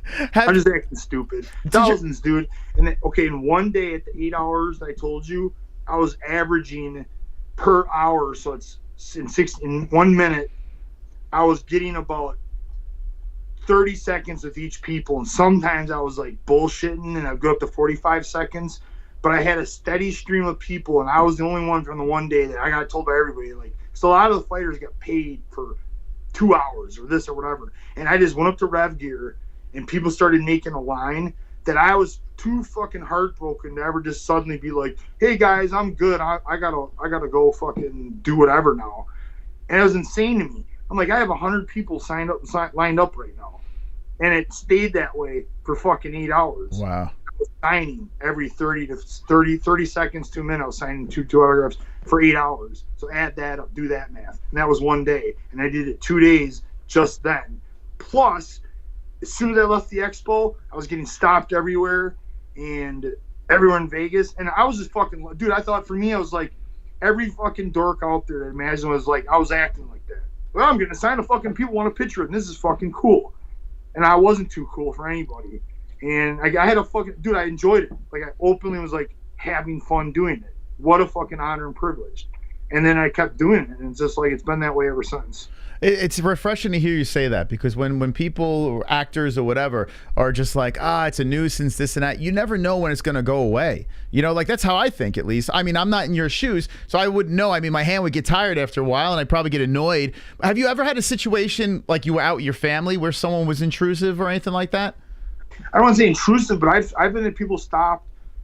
Yeah, dude, this whole, since I really started taking off in 2010, like you said, I signed stuff back in 2010, and obviously it got bigger and more often as the years went on. I guess what blew me away is after 2007, you know, after I fucking lost a junior and lost my fucking title contention, I kind of like got depressed, like really depressed, and went through a lot, and like I just lived under a hole. And then when I would go out and locally at my grocery store or a Walmart or gas station, and people were like, are you Ben Rothwell? And I'm like, yeah. I'm like, oh my God. And they were just like, couldn't believe that I was shopping in the local grocery store. And I was like, huh. And it would happen weekly. It still does. In my own hometown even.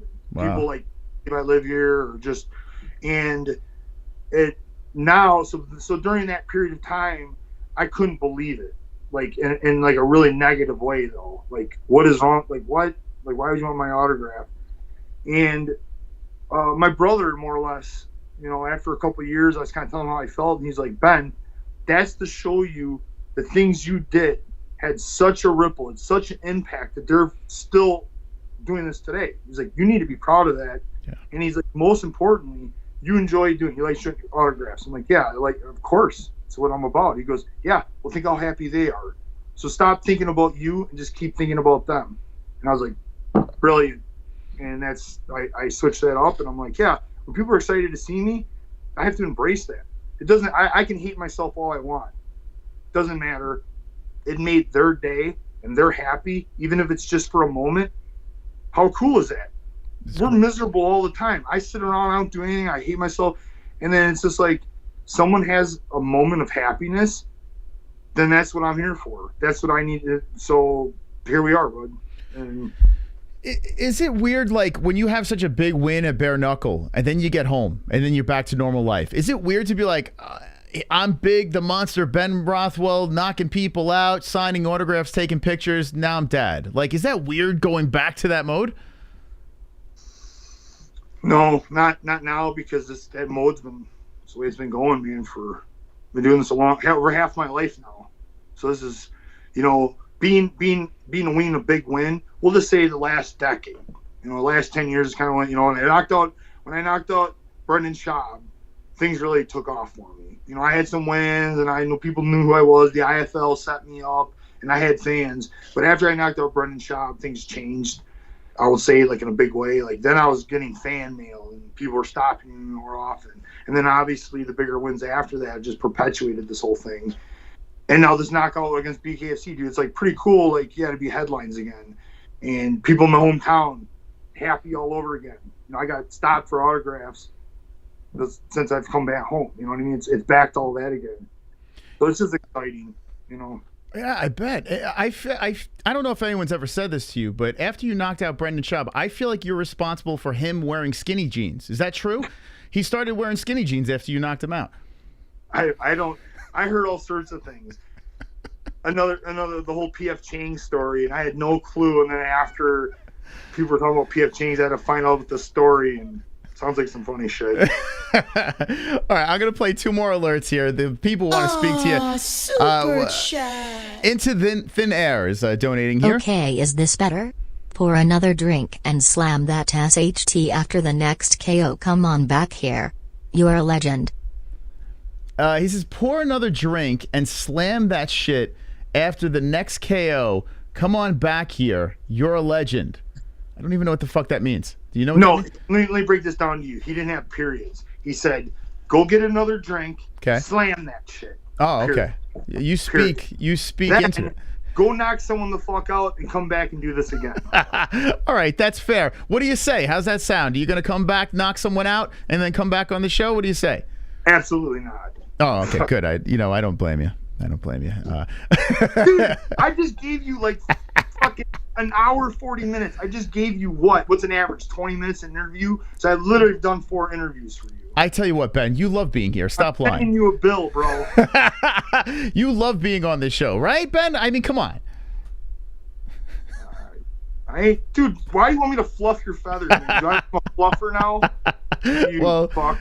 Well, I'm not with my wife, so I mean, I figure. All right, no, okay. Trying to be cool, and here you go. You gotta fucking turn me into a fluffer. Well, Ben, listen. You have said it all tonight. You have answered the great superhero questions. You've laughed for us.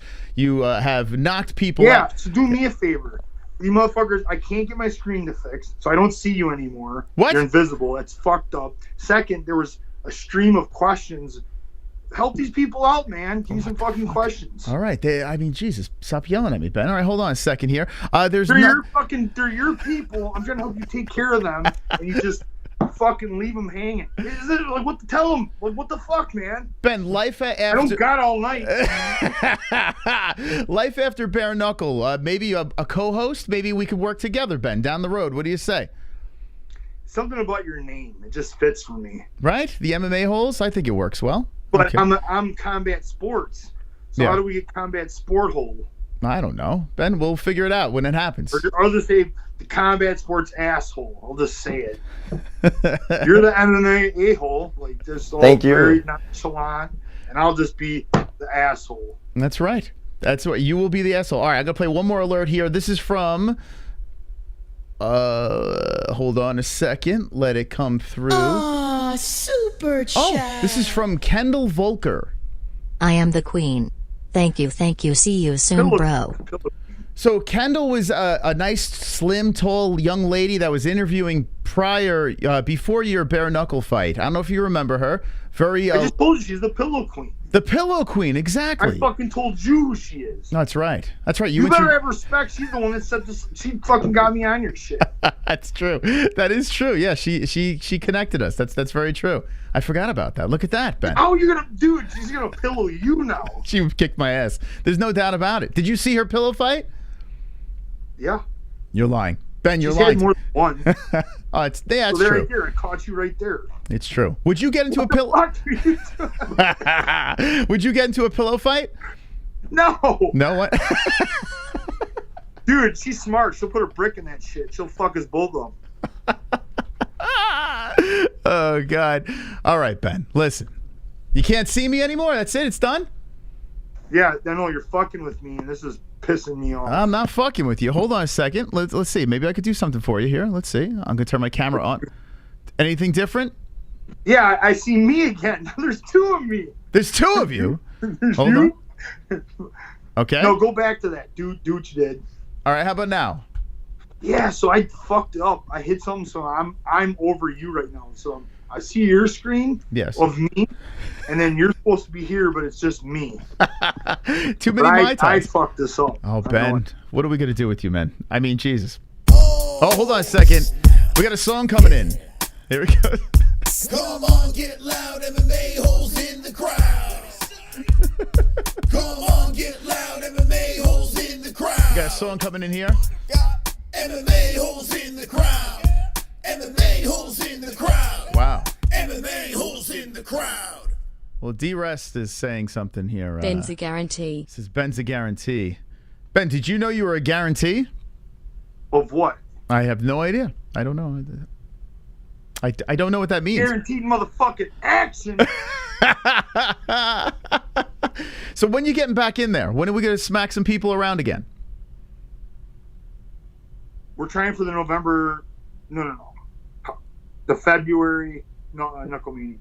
February. Oh, okay, great. So are you going to go on like a little vacation, or are you going to get right back to the gym? Like, what's going on?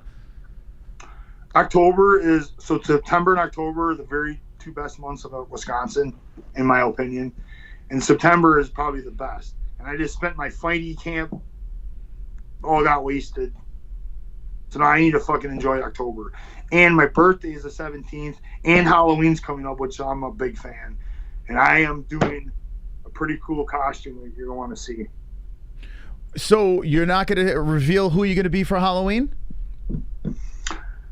I mean, I guess I could, but it's like, I'll make a surprise. Like, you're just going to see it. I'm gonna post it on Instagram. I've never posted one. I'm going to post this one on Instagram. Is it going to be I wanted to do it for my weigh-ins.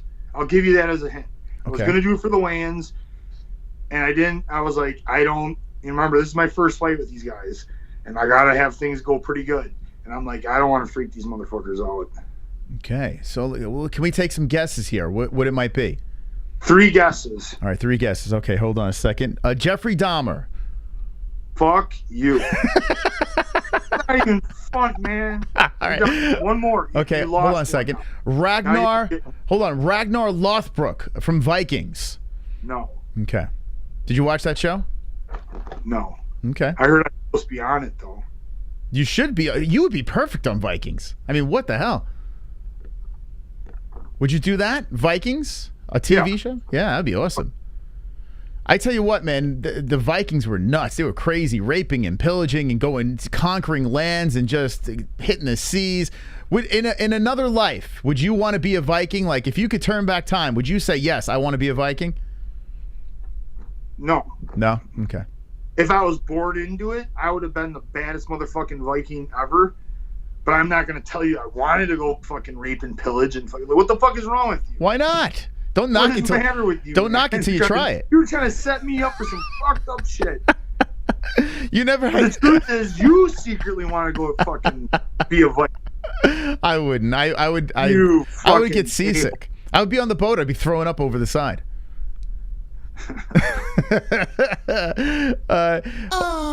Kendall. Super chat. Kendall has something else to say to you. Hold on here. Thanks for coming on the show. Hands off doom. Hands of Doom.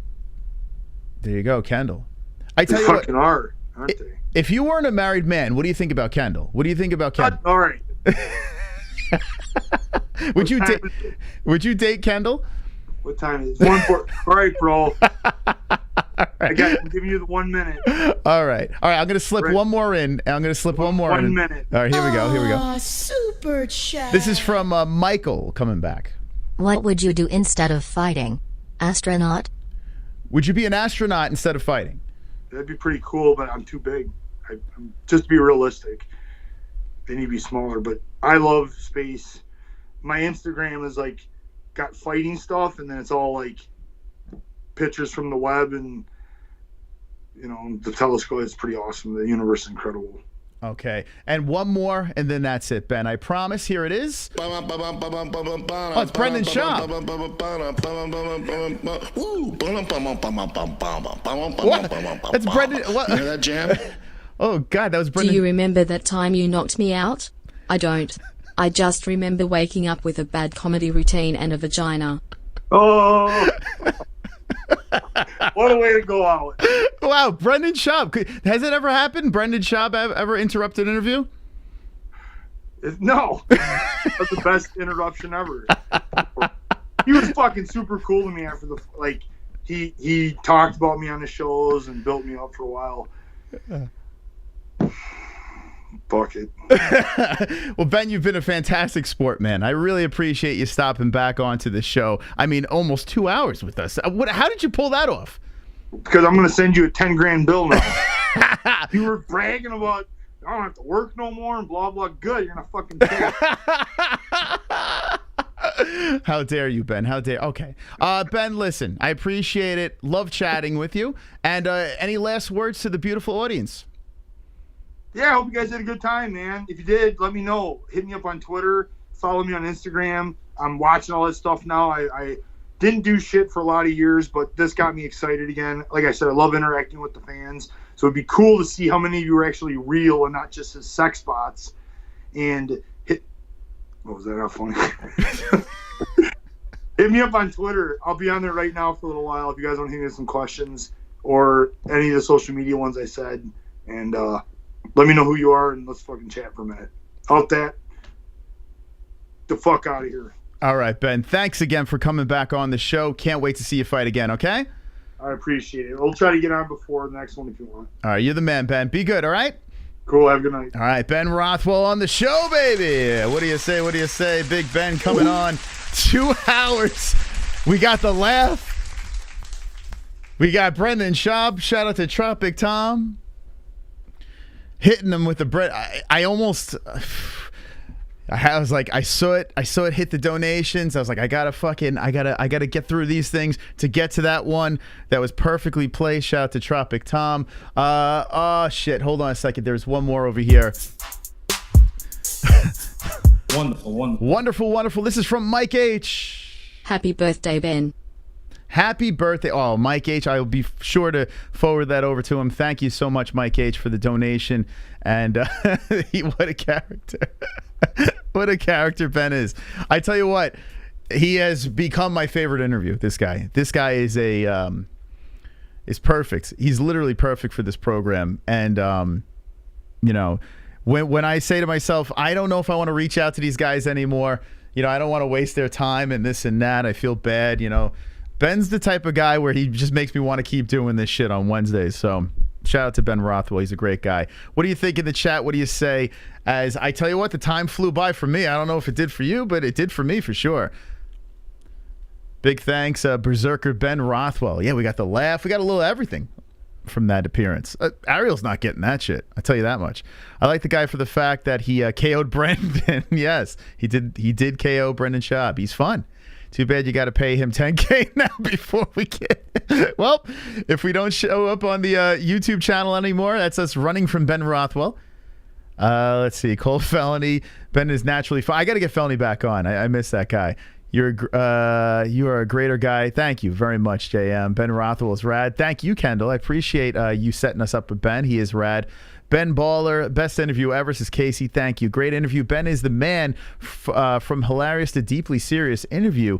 Had something for everyone. Bob, I tell you what, the way he could shift gears and go into like just being open and honest and talking about like the serious shit that, I mean, the story about his friend that died in the car and he had to go to therapy. I know it was a little all over the place, but still the fact that he was able to share that and then within the next couple of minutes we're talking about Marvel and shit like that. Like that's a cool dude, man. That's a cool open guy, and that's like the best person to interview on a show like this, right?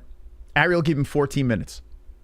14 minutes. I made damn sure if we're going to get Ben Rothwell on, no other guests, no booking, we're just going to have Ben on the show. So shout out to Big Ben Rothwell. By the way, this is happening in not this weekend, the following weekend, Grasso versus Araujo. Kevin Holland unretires. Didn't talk about that yet. So Kevin Holland unretiring. What do you think? What do you say? The move, that's the move. He's fighting Wonder Boy. So you retire, just fake a retirement because you don't want to be grappled anymore. Just fake it. Or if you're a Wonder Boy, take a break. Don't fight for a while. And then the stars will align and the UFC will say, Wonder Boy, Stephen Wonder Boy Thompson versus Kevin Holland. Let's go, baby. That's happening. Let's do it. Wonder Boy versus Kevin Holland. So what do you guys think? Who wins that fight? I was thinking about that today. When it got announced, I was like, I was leaning towards Wonder Boy. But Kevin's looked very good at welterweight as long as he's not fighting HELWANI. Kevin's looked very good at welterweight. He can strike and he can grapple.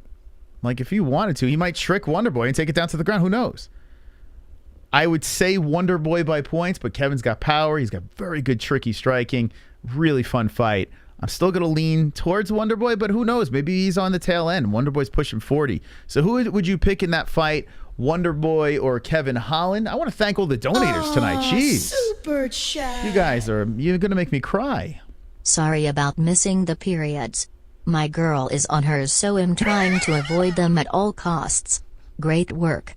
You guys kill it. Come on into the air. Thank you. Thank you. Thank you, into the air. Appreciate that. That was very nice of you. No worries about the periods. Let's see. Wonder Boy more like a resting boy nowadays. Wonder Boy will light him up. Ben would be awesome for a second channel for the MMA. I tell you what, man. You know, it's inevitable as we grow the show and we get more characters here. I would legit love to have one of the co-hosts of this show, me, Jesse, and a fucking fighter. We would literally dominate. Because then you have the actual person that's made the fucking walk instead of the armchair quarterback of me and Jesse. Like, come on. Kevin Holland's ducking us. I would interview him in a second. I don't know how to get in contact with this guy. Hit him up on social media. Seriously, you guys have no idea how powerful you are. We've had, I would say, half of our interviews have come from people adding them and say, go on the MMA-Holes, this and that, tagging, retweeting, whatever. It helps tremendously, whether it's on Instagram or Twitter. At these people, because we slide into DMs and this and that, and some get the hook in the mouth, we bring them on, and some just completely avoid us like the plague. So yeah, at them, baby. Let's get a teamwork thing going. What if Kevin Holland takes Wonder Boy down and submits him? Damn Savage, you know what's funny? I actually thought that today. I said the key to Kevin Holland winning would be shock Wonder Boy and take him down. Think about this. Kevin Holland is not going to outstrike Wonder Boy. When it comes to precision and technical striking, I mean, Wonder Boy is the best. Like, Wonder Boy can fucking outstrike anyone at welterweight or wonderful weight. Wonderful.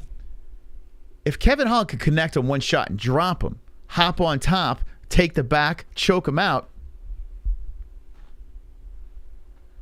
I mean, Kevin's not a submission specialist, but he would catch Wonder Boy off guard, Not impossible, I don't think.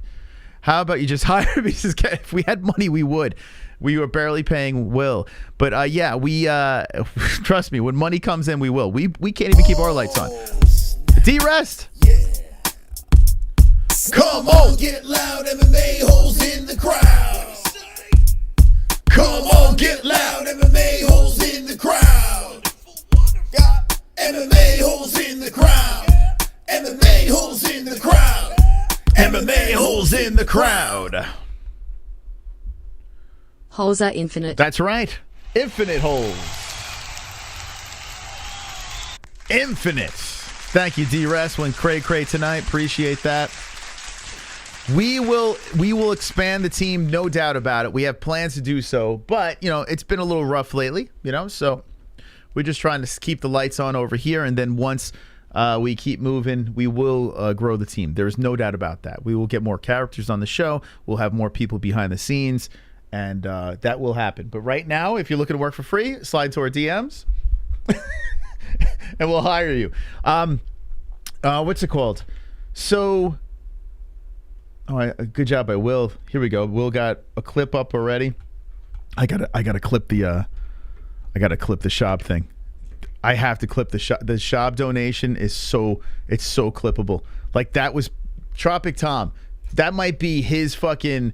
That is like his peak. Tropic Tom hit with the peak donation timing over there as he comes in with the Brendan SCHAUB donation with Ben Rothwell. Hilarious, absolutely hilarious. Anyway, let me give a shout out to our sponsors as well, CBDX.com. By the way, Saturday there's no UFC going on. We're thinking about doing a little intimate stream with you guys. I'll pop a gummy, have a little fun, hang with the boys, get on the cell phone, and just shoot the shit Saturday night. Make sure you subscribe. It's going to be open, warm, fuzzy. We're going to be talking about the UFC. We're going to be talking about anything Saturday night on this channel. So CBDX.com. The promo code is MMA-HOLES for 20% off. Get high with us. Must be 21 plus or older to purchase. And on your first order, you get a free gift from CBDX.com. CBDX.com. Promo code is MMA-Holes for 20% off of Sheath Underwear. Sheath Underwear, we got a link in the description down below. Get your Sheath Underwear. Use our code. Stay wonderful, wonderful. Check it out for yourselves. I mean, listen, we're Halloween's right around the corner. Thanksgiving, Christmas. I mean, birthdays are... Who knows? If you want to get a gift or if you want to have some comfortable underwear underneath your Halloween costume, check out Sheath. Premium stuff. 20% off, promo code MMA-HOLES. Head Rush, premium clothing as well. Badass clothing. This stuff over here, absolutely wonderful, wonderful. Wonderful, wonderful. If you would like 20% off of Head Rush's gear, the hats, the hoodies are out now. The hoodies are fucking fire. Go check out their Instagram. They got really cool stuff popping up on their store. Check it out down below in the description. 20% off, promo code MMA-HOLES. And ESPN Plus is how you can watch the UFC. Click the link in the description. We get a little kickback if you sign up with our promo link. Down below, you can watch the pay-per-views, the fight nights, the Contender Series, and what else? What else is on there? Contender Series and, Ultimate Fighter's on there as well. Click the link. Okay, so if you missed Ben Rothwell, run it back. Drop in the comment section down below what you think of the appearance from Big Ben Rothwell. I tell you what, has easily become one of my favorite interviews. The guy is fucking hilarious. And definitely gave us some good insight on his life. Speaking of infinite holes, I took my boyfriend to see that new gay rom-com called Brothers, and then we went home and smoked crack after he wore me out. I love Ben Rothwell and crack cocaine. Wonderful, wonderful. Thank you. I don't know if that was quite D-Rest, but thank you so much for the $2 donation. Jessie made me sit through Blonde last night. Not completely her fault. She admitted she wanted to see it, and then when she said, "What do you want to watch?" I was like, "Let's watch Blonde." I was like, "Okay, let's just watch this." The documentary on Marilyn Monroe. So we watched it. It was the most depressing thing I've ever seen in my life. Shot very well, acted very well. But if you want to be depressed after this stream, go watch Blonde. Anyone see it in the chat? It is like the most depressing thing you could ever watch. I understand it's a tragic story, but my fucking God. More depressing to me than Dahmer. If that could even be possible. It was so depressing. Like, I'm just watching this thing. I'm like, I mean... Been watching a bunch of gay shit recently. Well, Dahmer has gay stuff in it, but they're getting killed. So, not quite sure if that's quite gay. How is a documentary acted well? Because it's a movie. Did I say documentary? But it's a movie. Yes, it's called Blonde on Netflix. It's a movie. Check it out if you'd like to be really depressed. I watched Dahmer until episode 6, and I quit watching it, says Theo Gate. Yeah, it gets a little ugh. Actors did a good job, but the director, cinematography were full of themselves. It was boring and just pretentious shit. Yeah, they try to be very artsy with it. And I got to be honest with you, that wasn't my biggest problem with it. I just felt it never gave you the high that you needed. You know what I'm saying? It just kept you low. The whole fucking movie. A long, drawn out, just low, punching a nut after punching a nut after punch. She's constantly getting raped, and it's just like, I'm like, what the, like, you're just miserable after it. Absolutely miserable. And you know it doesn't happen. Spoiler alert, does not have a happy ending because it's about Marilyn Monroe. Anyway, that's my little outside of MMA talk. Was there anything else I wanted to talk about? Conor McGregor resolved his thing with Michael Bisping. If you give a shit about that, I don't think they ever even had a thing. But thank you guys for watching tonight. Really appreciate it. Let me know in the comment section down below. Listen, talk away. Comments down below. Hit the like button. Smash that like button up. But yeah, let me know down below what you thought of Ben's appearance. What was your favorite part? Did you like he dropped the laugh? Timestamp some shit that you liked from the interview as well. Just interact down below. I want to see what you got to say. I want to thank Julian Lane for coming on the show as well. I mean, it's just never enough Julian Lane, you know? So thank you for coming on the show. I'll see you Friday night on this channel. For Fuko Friday and Saturday, we have a very special phone stream for you guys where we'll hang out. Thank you guys once again. And don't be an a-hole, be an MMA-hole.